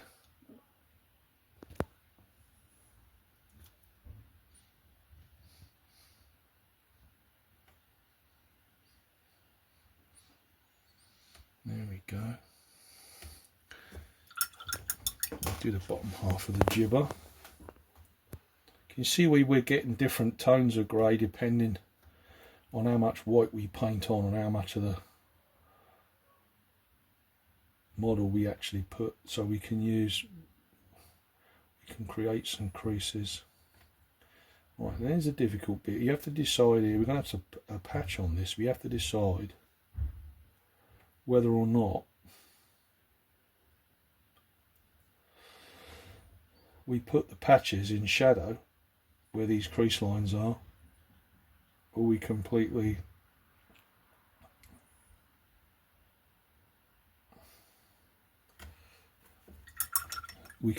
colour them out. I think if the creases are that deep, we're going to leave them in shadow. So I'll show you how we do that when we do the patches process. So if you put patches on jibbers, the three process technique is gone, because we're using 4 processes basically. But it's just one of those things you have to. In the early Mahdist armies, which I've just done, I don't like that at all, that bit that I've just done. Not all of them had the patch jibbers at all.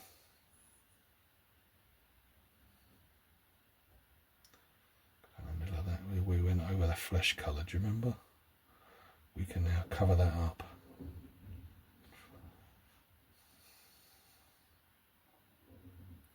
Draw it away from the waist sash.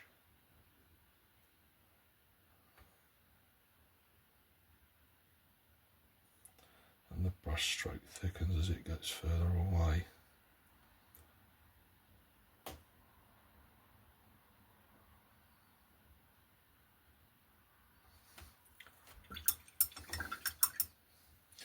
Got a bit of dry paint on there.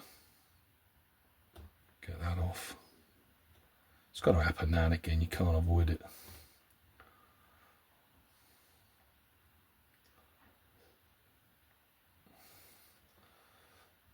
Under the kilt a bit, go over those fleshy parts. Yeah, there's a bit on the trousers. We've got to do the waist sash as well yet. Something I didn't like earlier wasn't there that I didn't correct. So we've lost the definition line between the dagger and the jibber. So we introduce that black line. Got water on the brush. That's what happens when you're trying to go quickly. You don't dry your brush out properly.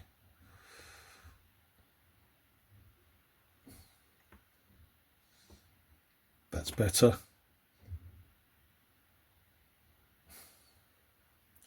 That's better. We're going to highlight this anyway in a minute. That's a bit better. Well, actually, I don't like that. Don't know what's happening there. Needs to be blacked out. There's a white spot. That's better. I'll put a highlight on that later. It'll look fine. Once we put the red highlight on. Okay, trousers.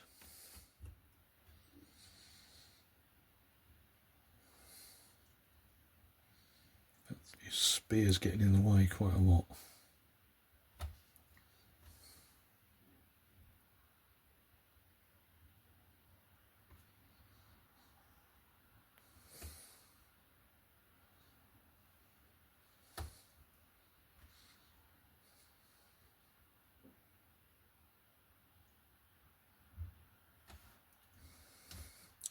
So we can see we're getting quite a nice bit of depth to this white jibber. It's got a lot of, it's a fantastic colour to work with, white. A lot of people get put off by it. A lot of that is as well because of the pigment in whites and blacks are slightly different, I think, in acrylic paints, and I don't know what happens. They tend to go thicker a lot quicker. They tend to thicken up. Okay, there's that bit of flesh. There's some more there that we didn't go over.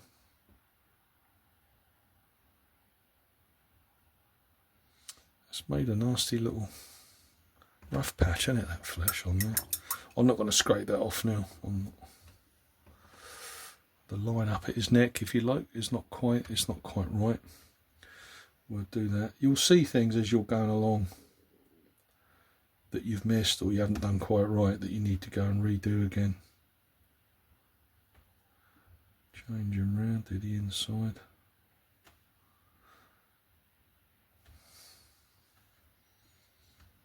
Almost there.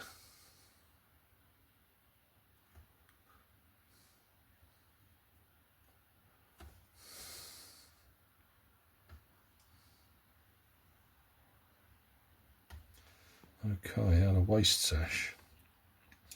Don't worry if you can't pick out all the different. Again, if you've got a reasonably fine point, it doesn't matter. Of course, you could have done the waist sash an off-white cream colour. I've done a lot of that in the army. You've probably noticed it comes under the fold there.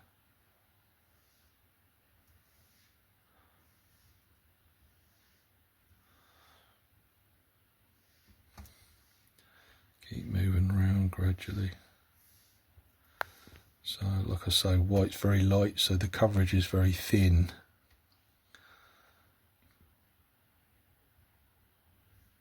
Can you see that definition line between the sash and the rest of the jibber has worked quite well. It gives it a lot of depth now. It's not quite so harsh. Go and have a look underneath the sleeves. They look okay. Now we go back to the turban. We give it a bit more coverage.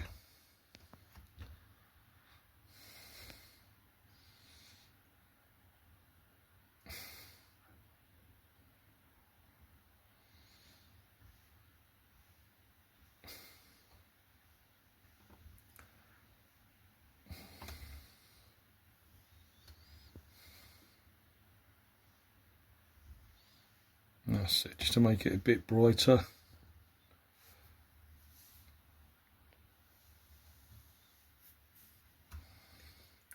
It's up to you how much you do, how much you go over. It doesn't matter. You might want to leave it quite pale. Now the important bit, reintroducing that collar line, making this front and back especially very strong white. Very strong, powerful white. Just thin that seam up a bit.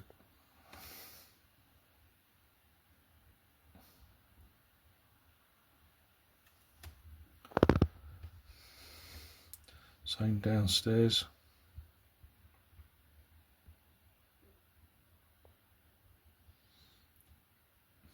The actual heavily patched jibbers, I think the material's quite thick, you know, especially with a patch, different coloured patch on it. It's I don't think they would crease this much, but we've got to go with what we've got. As they say, you can only beat what's put in front of you.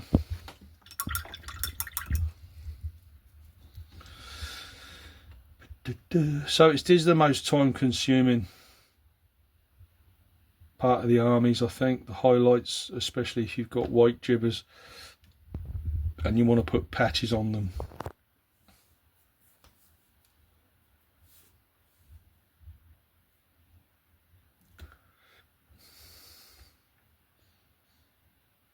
Let's make this nice and white.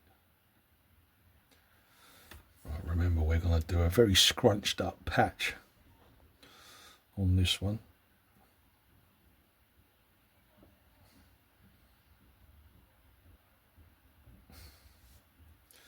That's not too bad, I don't think. Let's thin it out a bit. Let's go down the front again, let's white this out.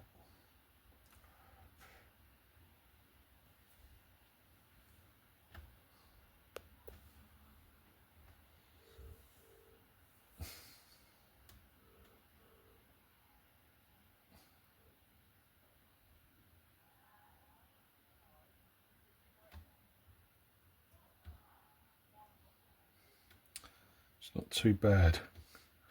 Do the trousers. And then we go back, and you can see how much paler the sash is. Now because we haven't done the second coat on it yet. It's up to you again. Like I say, you don't have to go over it. I want this particularly bright because we're going to put some patches on. So they're going to show up nicely. It's pretty good, I think.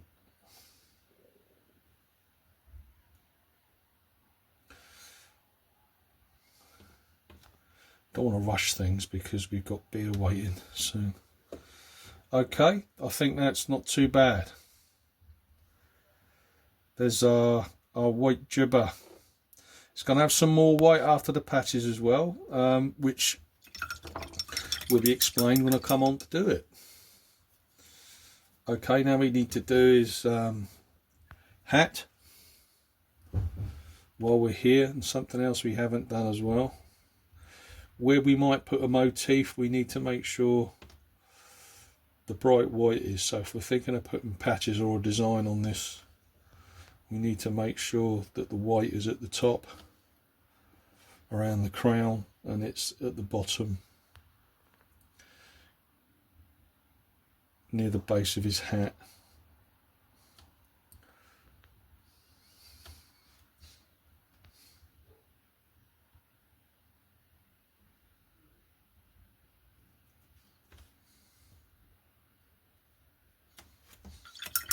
Bit more on that. I don't like that's too thick now. Thin it out a bit of water.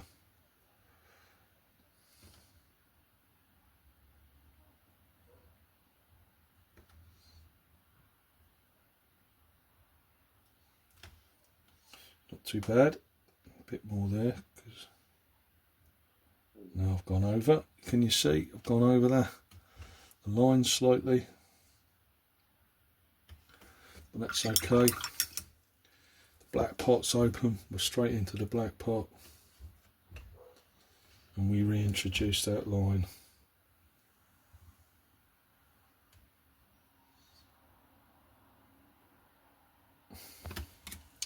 Not too bad. And that's our white done.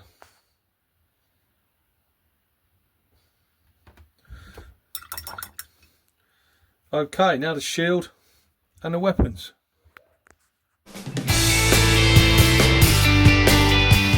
Okay, while we got the white open, let's do the teeth.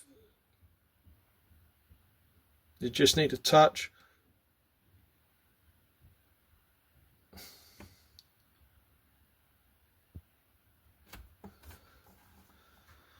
That's all. I don't know about him. Perhaps he hasn't got any teeth. Can't see any. Well, you don't have to do this again. It's just it just gives a bit of character to a face if he's got his mouth open, that he might have some teeth. Don't have to do white. You can do horrible rotten teeth if you want, but then they're not going to show up, is the thing. Sometimes you can put a gap in the teeth, which is quite good, quite interesting.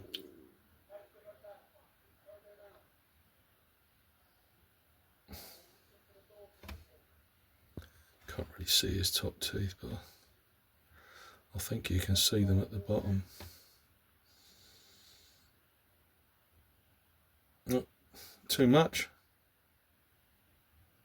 That's okay. We'll fill it right out.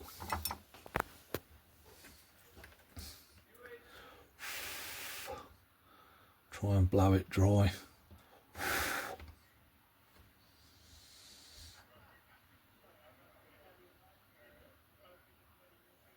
And just black it out again. I was going to put a black line underneath, but it's not worked. That's okay. We'll just black it out again. We can see the top teeth.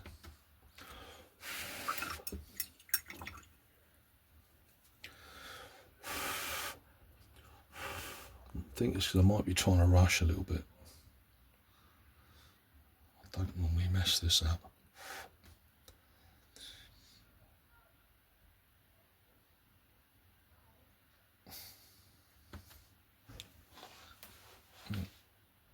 It's done it again, but that's okay. That's not too bad, I don't think. What we'll do is we'll put the black line a bit thicker at the top.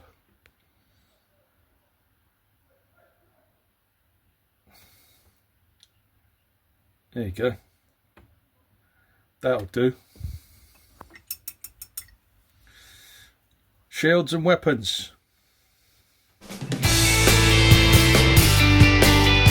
Highlighting the scabbard then, or the leather work, with this sort of Moroccan red tan. I use Wazdaka red, another Games Workshop colour. Sacrilege. Straight along the top, where we've got the joins for the strap.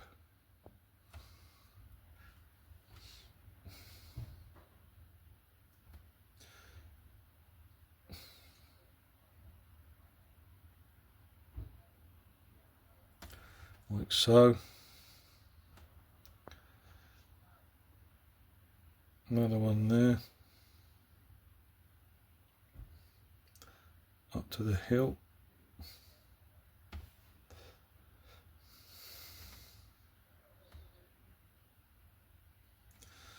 Down the sides of the strap.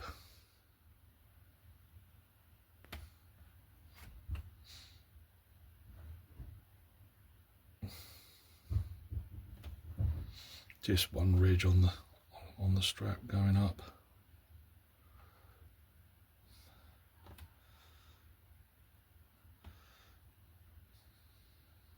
That'll do.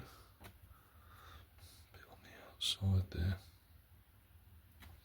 This paint's drying very quickly. The inside.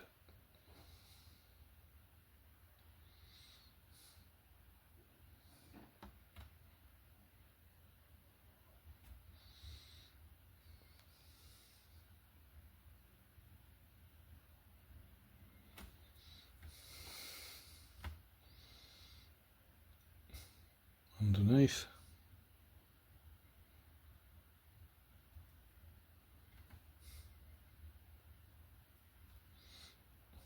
We can leave that there. Sometimes I draw a line across at the top of the shape. I won't bother today. Do it on this side instead.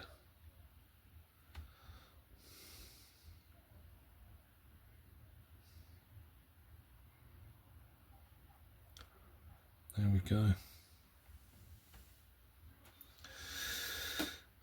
Don't forget the matching leather around the pommel.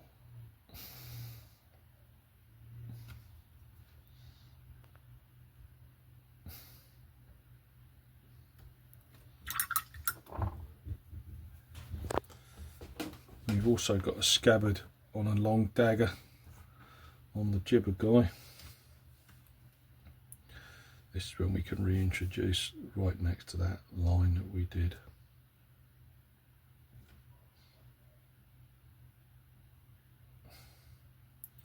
That's that done. It's not too bad. Okay, now blades. I've done one blade already, which was the small spear with the jibber guy while Phil was getting the beer.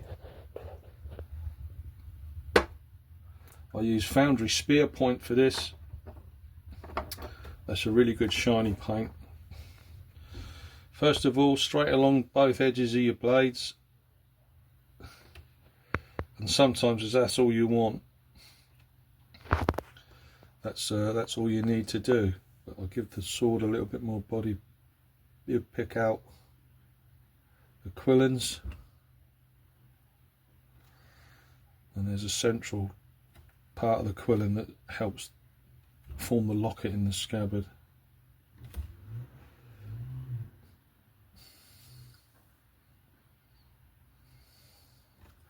There we go, we've given it a bit of a blade there. give you a sense of sharpness. Maybe you can come down the middle more if you want to, make it shine a bit more. There we go. He's got a silver shape on his dagger with a slight bubble on it. That'll do for that. Now we've got the blade of the spear of the fuzzy, which I've left for the camera because it's a bigger blade and we can make a lot more of it. So same again, around the outside, down to the socket. You can see we've got a central spine up the leaf of the spear. Paint that in. Did a bit along the bottom. So we get a little bit of a, same on the other side. Paint that bit in. Give it a bit of a blade.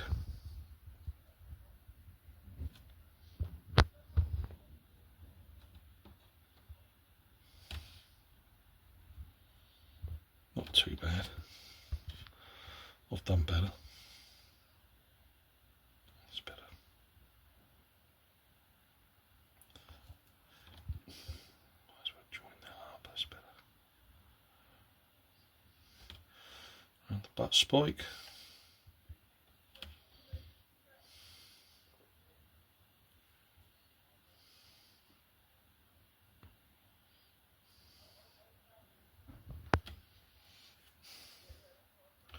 Something about that I don't like.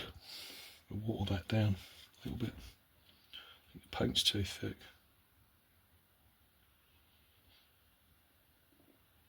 Oh, that's better. A bit of dry paint there, that's why. Better on the other side.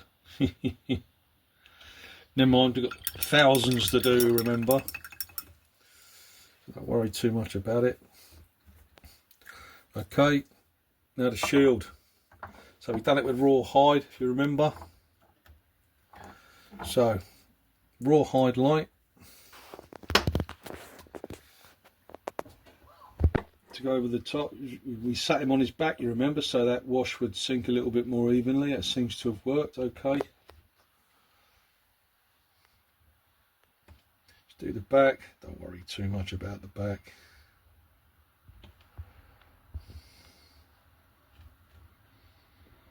Nobody's looking at that too much.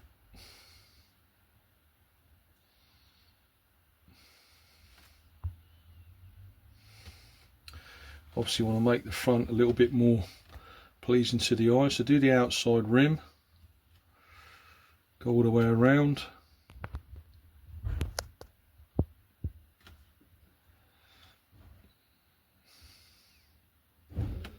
I saw an illustration in a book the other day and they had this shield the wrong way round, the guy that was holding it, the crescent, the little crescent moon designs. One was at the top and one was at the bottom. So right, so we feather out from the centre and feather out. First of all we do the boss, do the central spine. That's actually a bit of steel that forms the handle, so it's a circular. Do the central boss.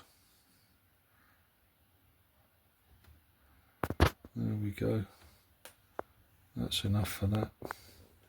And now we feather out from the middle to the outside. Try and follow where you can see those lines are. Follow the general, let your brush, just like the jibber really, let your brush thicken the stroke on the way out. Really.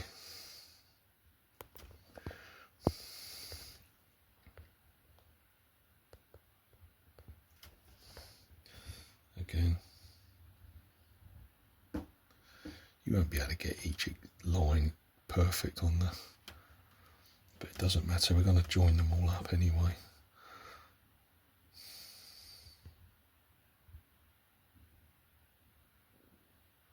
That's not too bad. And just sort of go around the outsides and just sort of link them together a little bit.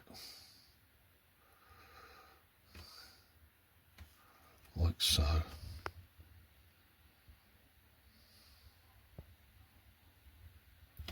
Then we go over them again once we've done that.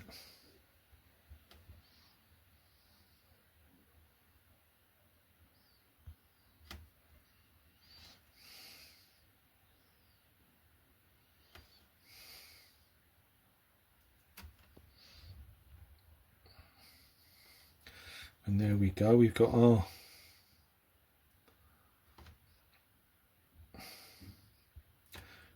fuzzy shield. What do you think of that then? Keep it easy, keep it simple.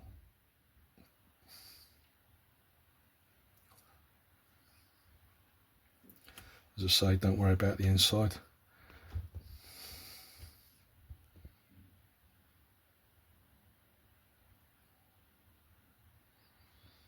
I reckon that one's done. That'll do.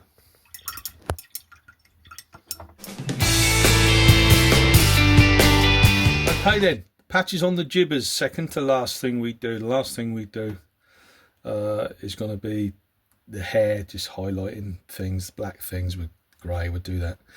So we're going to our mixture of black and brown. Normally you get 2 large or 3 large down the front, and the same for the back. You normally get one on the side. Sometimes you get one under the armpit as well. Sometimes they're elongated rectangles under the arms. You often get a collar. You get an accentuated collar on some, but there's not going to be enough room on the jibber for this guy. So I've decided we're going to do red patches on the front and back, and we're going to do the arms brown. And you normally get a patch here as well on the outside. So how is this done? Well, thin your paint first of all with a bit of water. Don't want it completely runny, but you don't want it too thick. You want it so it's almost not quite like ink. The trick is not to try and paint your patch perfect. Get the center of your figure, draw a top line, draw as far as you want it to go to, like so. Draw the other 2 sides, like so. Fill it in.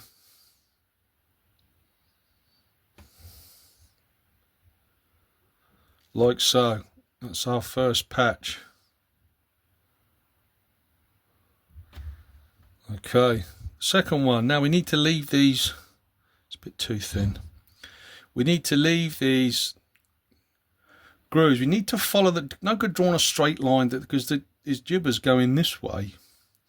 So we need to follow the flow of his clothing if we can. So we'd say it's about there and it's going this way.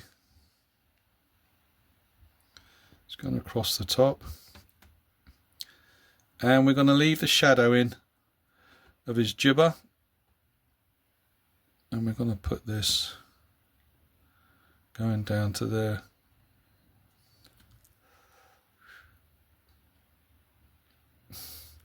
Yeah, so we're getting this sort of kind of semi-squashed patch here. That's not too bad actually.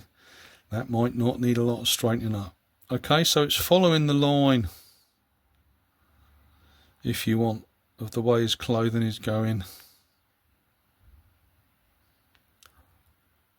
And we're going to leave the dark groove.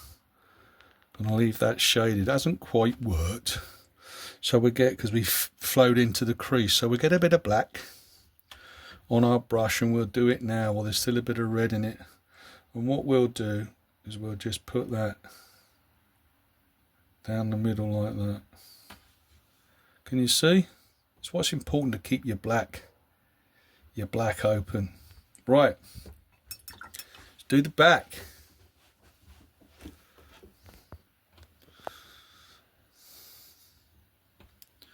Exactly the same. Find the center. Oh, the paint's a lot thicker on this one. Down to about there, I reckon. Careful, don't jog me. .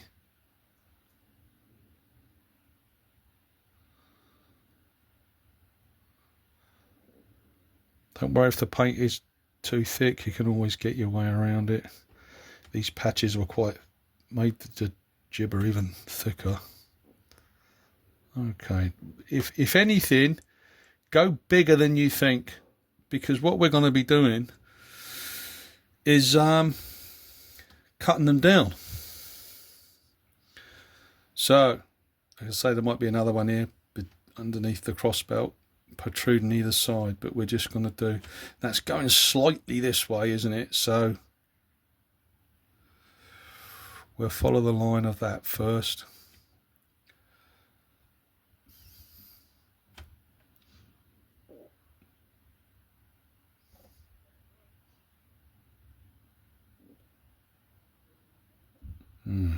Yes, okay. Still there. Let's cut across the bottom. I reckon it's to about there.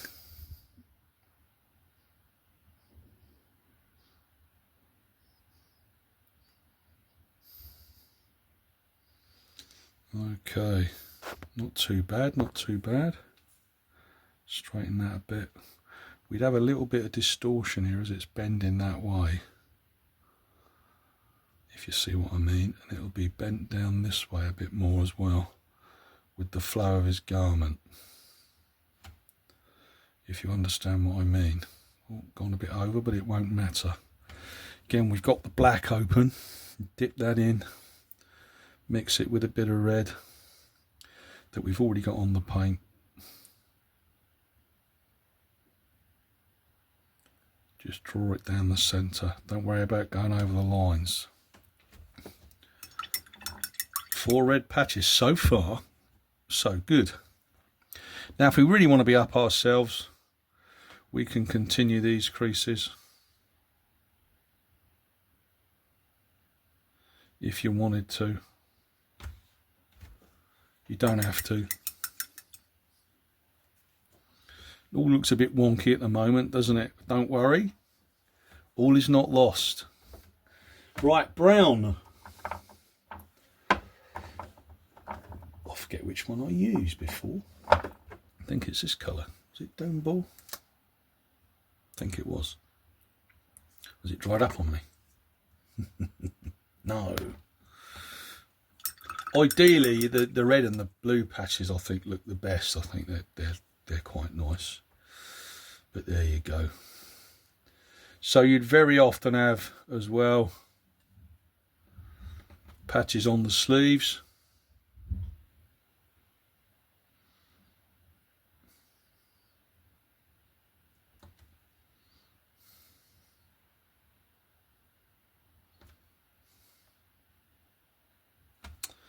Okay, I need to water this down a bit. It's just really thick.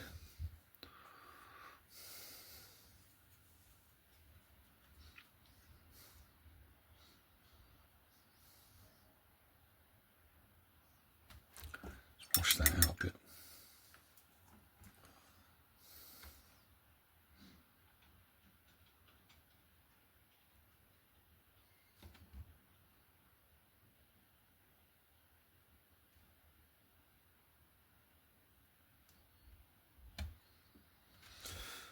Okay, not easy, it's going to be about there. Again, this weapon's getting in the way, it's a pain in the arse.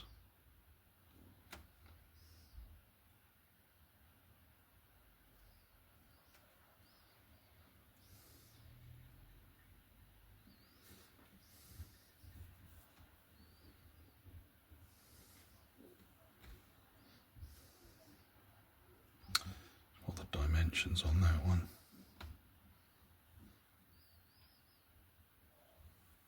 Okay, not too bad. Roughly the same. Yeah, we'll shorten those. And the outside.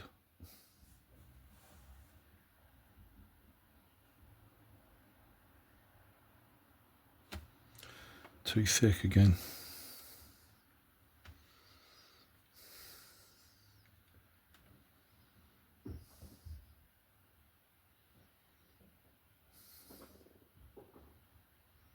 So it would shorten at the top as it's scrunging into the belt, if you see what I mean.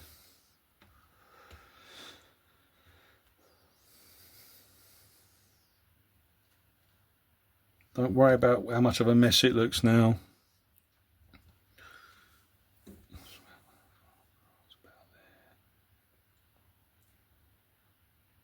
Comes below that. Okay. Again, slightly shorter at the top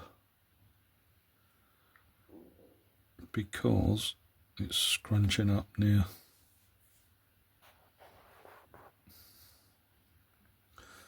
the waistband. So these patches, they taper because of the way the cloth is flowing slightly. I'll put that in properly on the red one in a minute. Right, okay. If we want to be up ourselves again, we get a bit of black. We darken that while we're here. That's too wet. That's all right.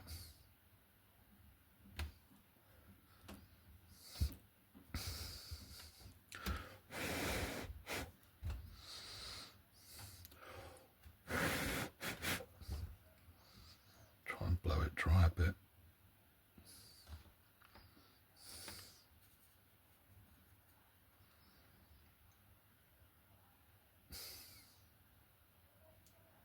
There we go. Right, let them go off for a bit.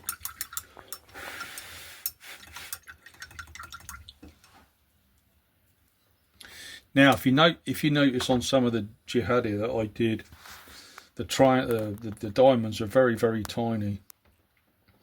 They're actually smaller than that, and the diamonds you saw are generally split into 4. And you can do it. I've managed to do it, but when you do that, when you've got your diamond, you get one shot of putting a white stripe through both sides to create 4 very tiny lozenges. And if you get it wrong, you'll be there all day because the paint just gets thicker and thicker, and it's no fun. I'm just going to make this so that it tapers more towards the top. That's better. Like so.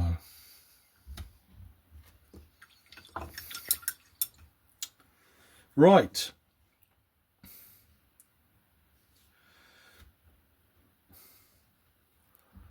Let's darken that up a bit. It's a bit of white showing through, I think. Make that a darker red.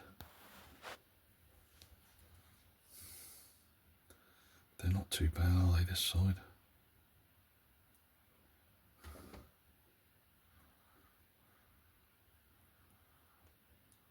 Yeah, damn it, no one's going to know.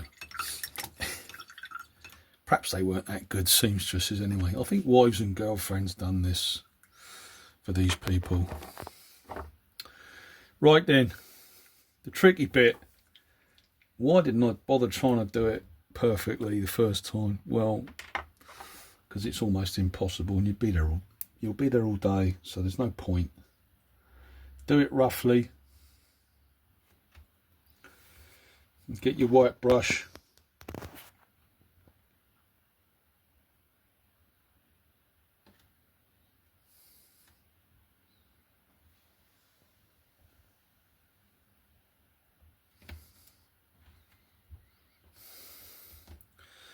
And straighten your edges.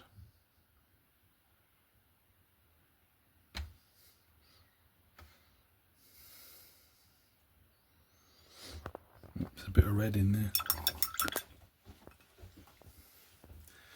Clean your brushes properly.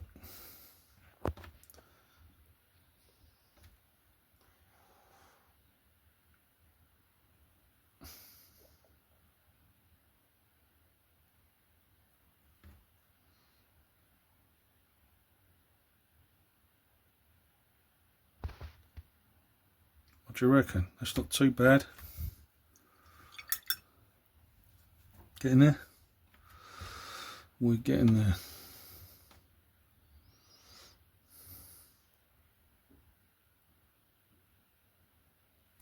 That's not a bad one. It's not a bad one. A lot of the questions about these were about this from a couple of guys, a number of people. Remember, this has got to taper slightly and bend at the bottom.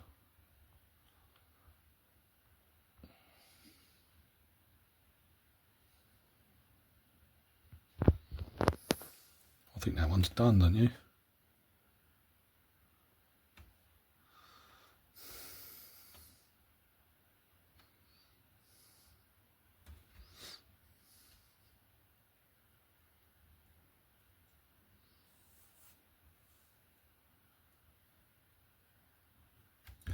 Now's the time with your white to get your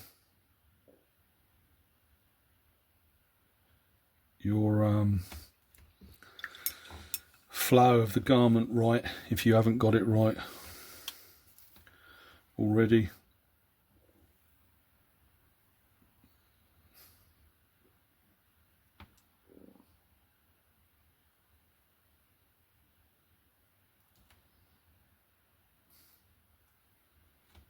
I think if we pinch this a little bit here so that it tapers more towards the top, we'll have got it right, I think.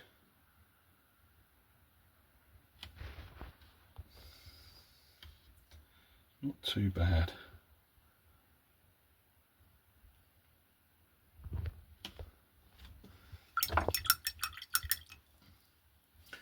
Obviously all the patches aren't going to be all the same sizes. It's got dirty water on there.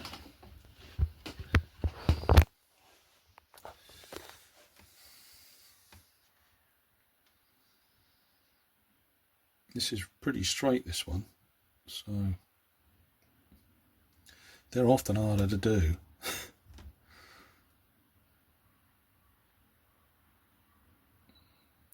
So making it straight was always going to mean that you shorten it. Oh damn, it's not going to get bigger.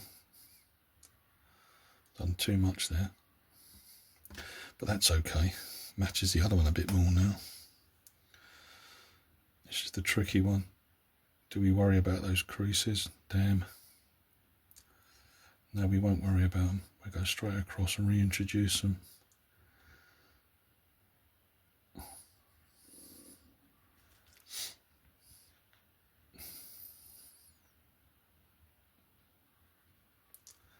So as you can see, in the process of painting a figure very quickly, this is probably the most time-consuming part of the whole exercise. So if you've got a whole army of the later army,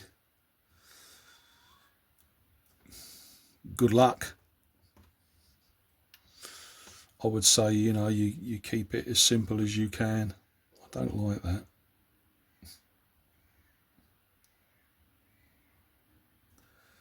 That's better, I think.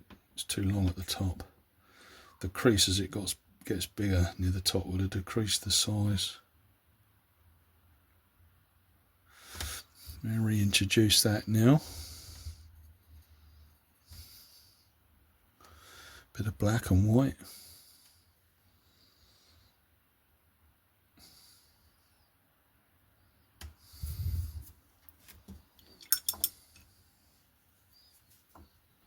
I quite like that across the bottom actually. It defines the... We're going to leave that, I think.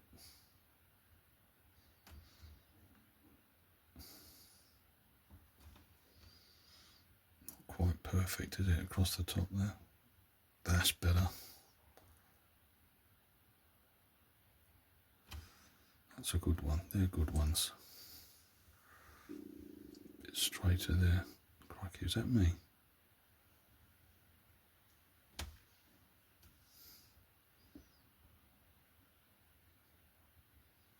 That's better. We're getting there. Now the brown. I think we're happy. Are we happy with the front fill? What do you reckon? What's that mean?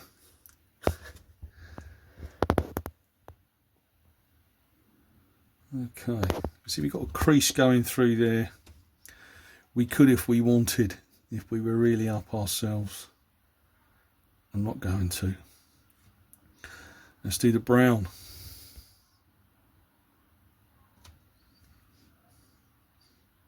Okay.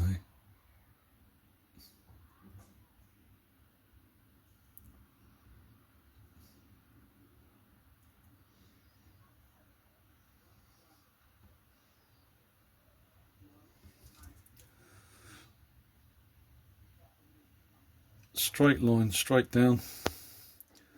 So it helps if you keep your paint thin. It bulges out there really, and it should, if anything, bulge inwards.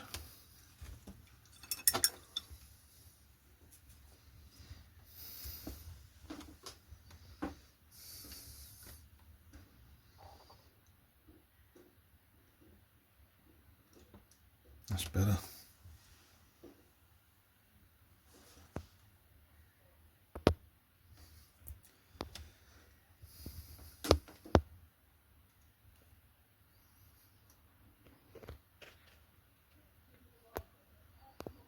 That's okay. Okay, this is going to be a dodgy one, isn't it? The sleeve. Forgot about that when I was doing this. What a stupid way to hold a spear, eh? Again, we'll cut through the crease. It'll help define the patch much better.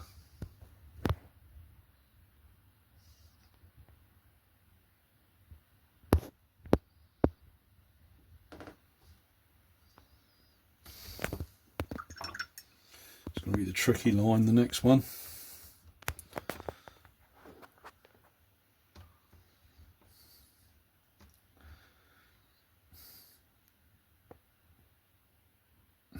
Bollocks. I mean poo.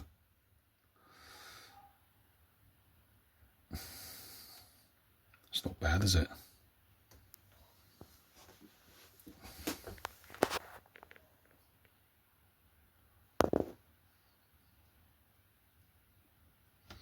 That's okay. Right, so we've gone across a couple of colours there. We've lost our black border line between the arm and the sleeve, and we've painted the arm. The arm's not the problem. What we must do, it's not dry yet, so I'll go and do the other side till that's dry. Got a bit of black on my brush.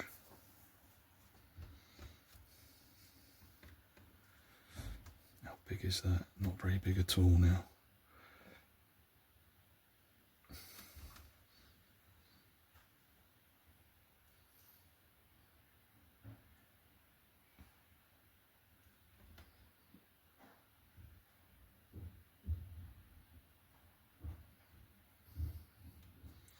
Roughly the same size.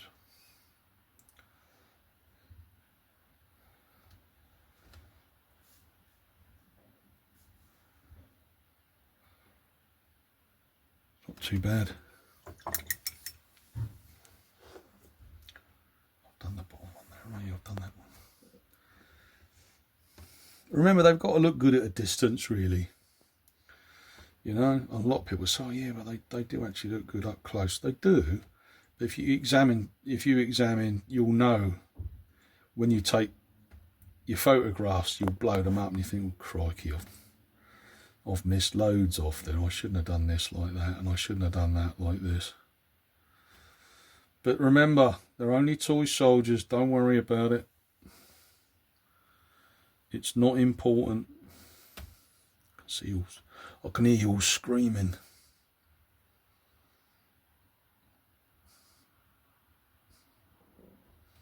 It does matter. So we got a slight bowl there underneath, and it should taper near the top as it gets near. Yeah, it's at a slight angle, isn't it? That's supposed to be like that. This is a tricky one, isn't it? That's better.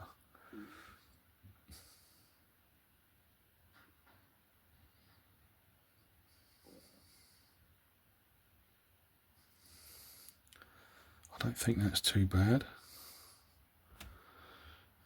What do you reckon? It's kind of bigger than the other side, isn't it? Yeah, just a little bit.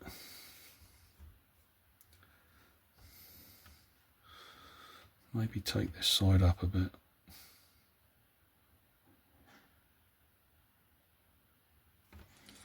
There'll always be someone out there, I'm sure, on Facebook. There normally is. One of the patches on one side bigger than the other one. Yes, okay, mate. Apologise for that now. I think that is longer this side, but then his arm's scrunched up, so the patch would screw together a bit more tightly. So that's perfectly normal. Now we've got to rectify our horrendous mistake. Just dip your brush in the pool of water. So we reintroduce that line.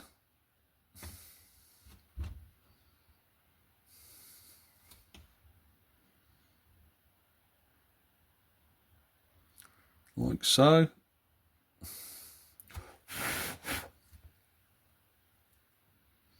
Can you see any white there? No. On his arm, I mean.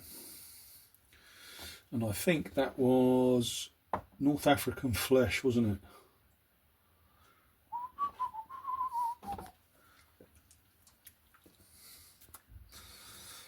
Yes, it was.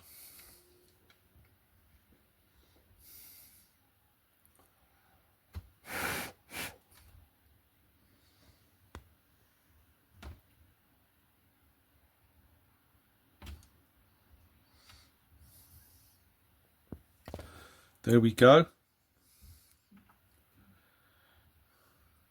That's not quite right. I can see the crook of his arm there is a little bit. Well, that's okay. What do you think? Oh, I can see, yes. I can see a bit of black in there. Look. That's all it is. I'll probably put it on the spear now.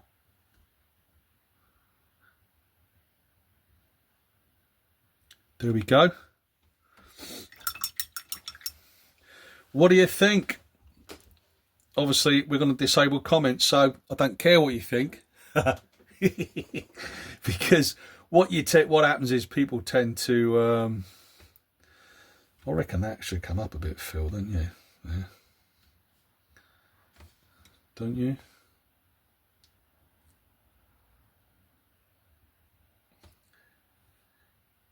There's a little bit of a nick there still, it's red. I think this should come up. I don't know, what do you reckon? Is that okay, mate? What do you reckon? Too far away. You're too far away? Possibly just a little bit. Knock a bit off the bottom? Yeah. Just off of that corner. Yeah, that's what I thought.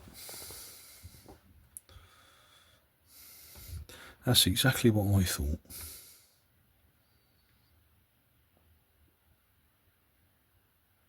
Just like that. Yeah.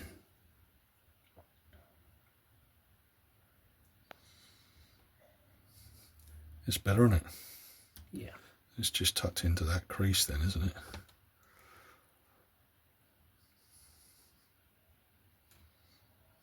Yeah. There we go, the patch jubba. All we got to do now is hair, if there is any. Just a bit of grey dry brush. I'll show you that. That's the last thing. We've done 3 figures. So we use I use charcoal grey. Again, it's not a foundry colour. Only I can't find it. Oh dear. I'm prolonging the video now. And they're all probably bored out of their brains.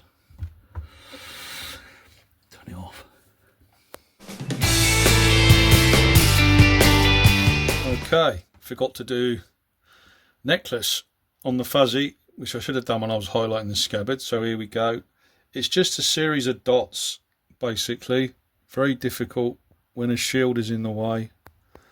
And sometimes on the plastic figures, not so much the metal, but they're very difficult to pick out the individual beads. So you just have to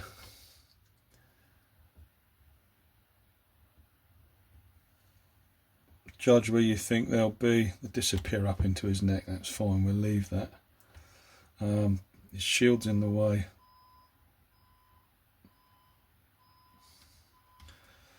But we're getting there.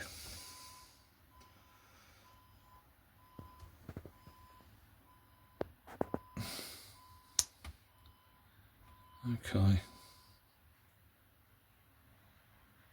They can be all colours.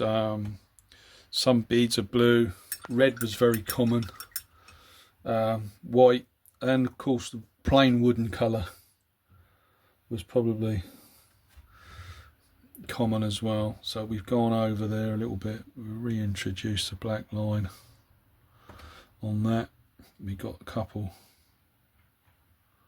They're okay. That's okay. There's a couple joined together here. We just black line them apart. And then we need to get the dark flesh.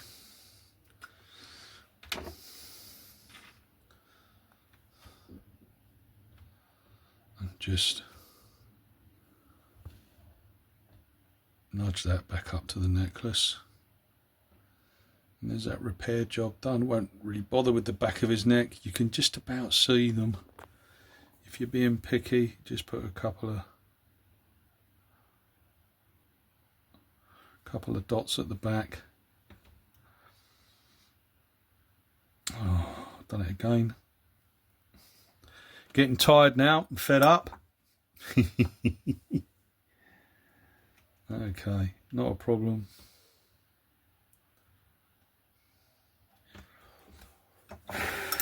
Give it a blow, dry it off.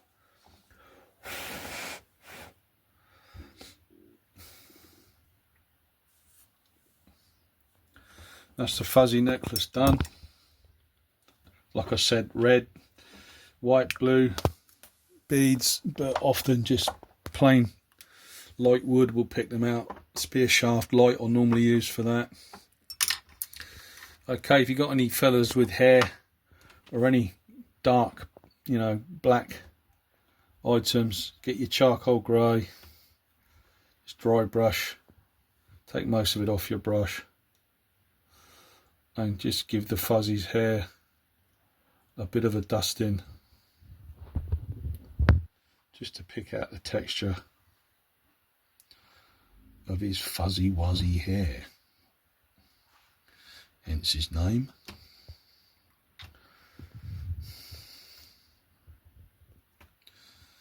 As I say, their X daggers were normally always black. You can't really see the one in his belt there, but just give the edge of that a bit of grey. And the same with this guy.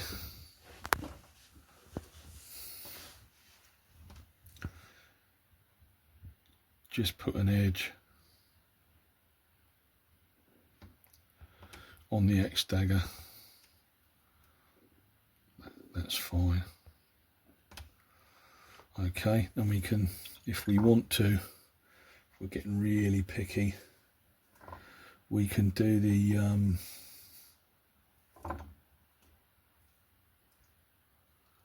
rawhide light on the the light. You could do the rawhide light on the shape there of the scabbard if you wanted to be really picky.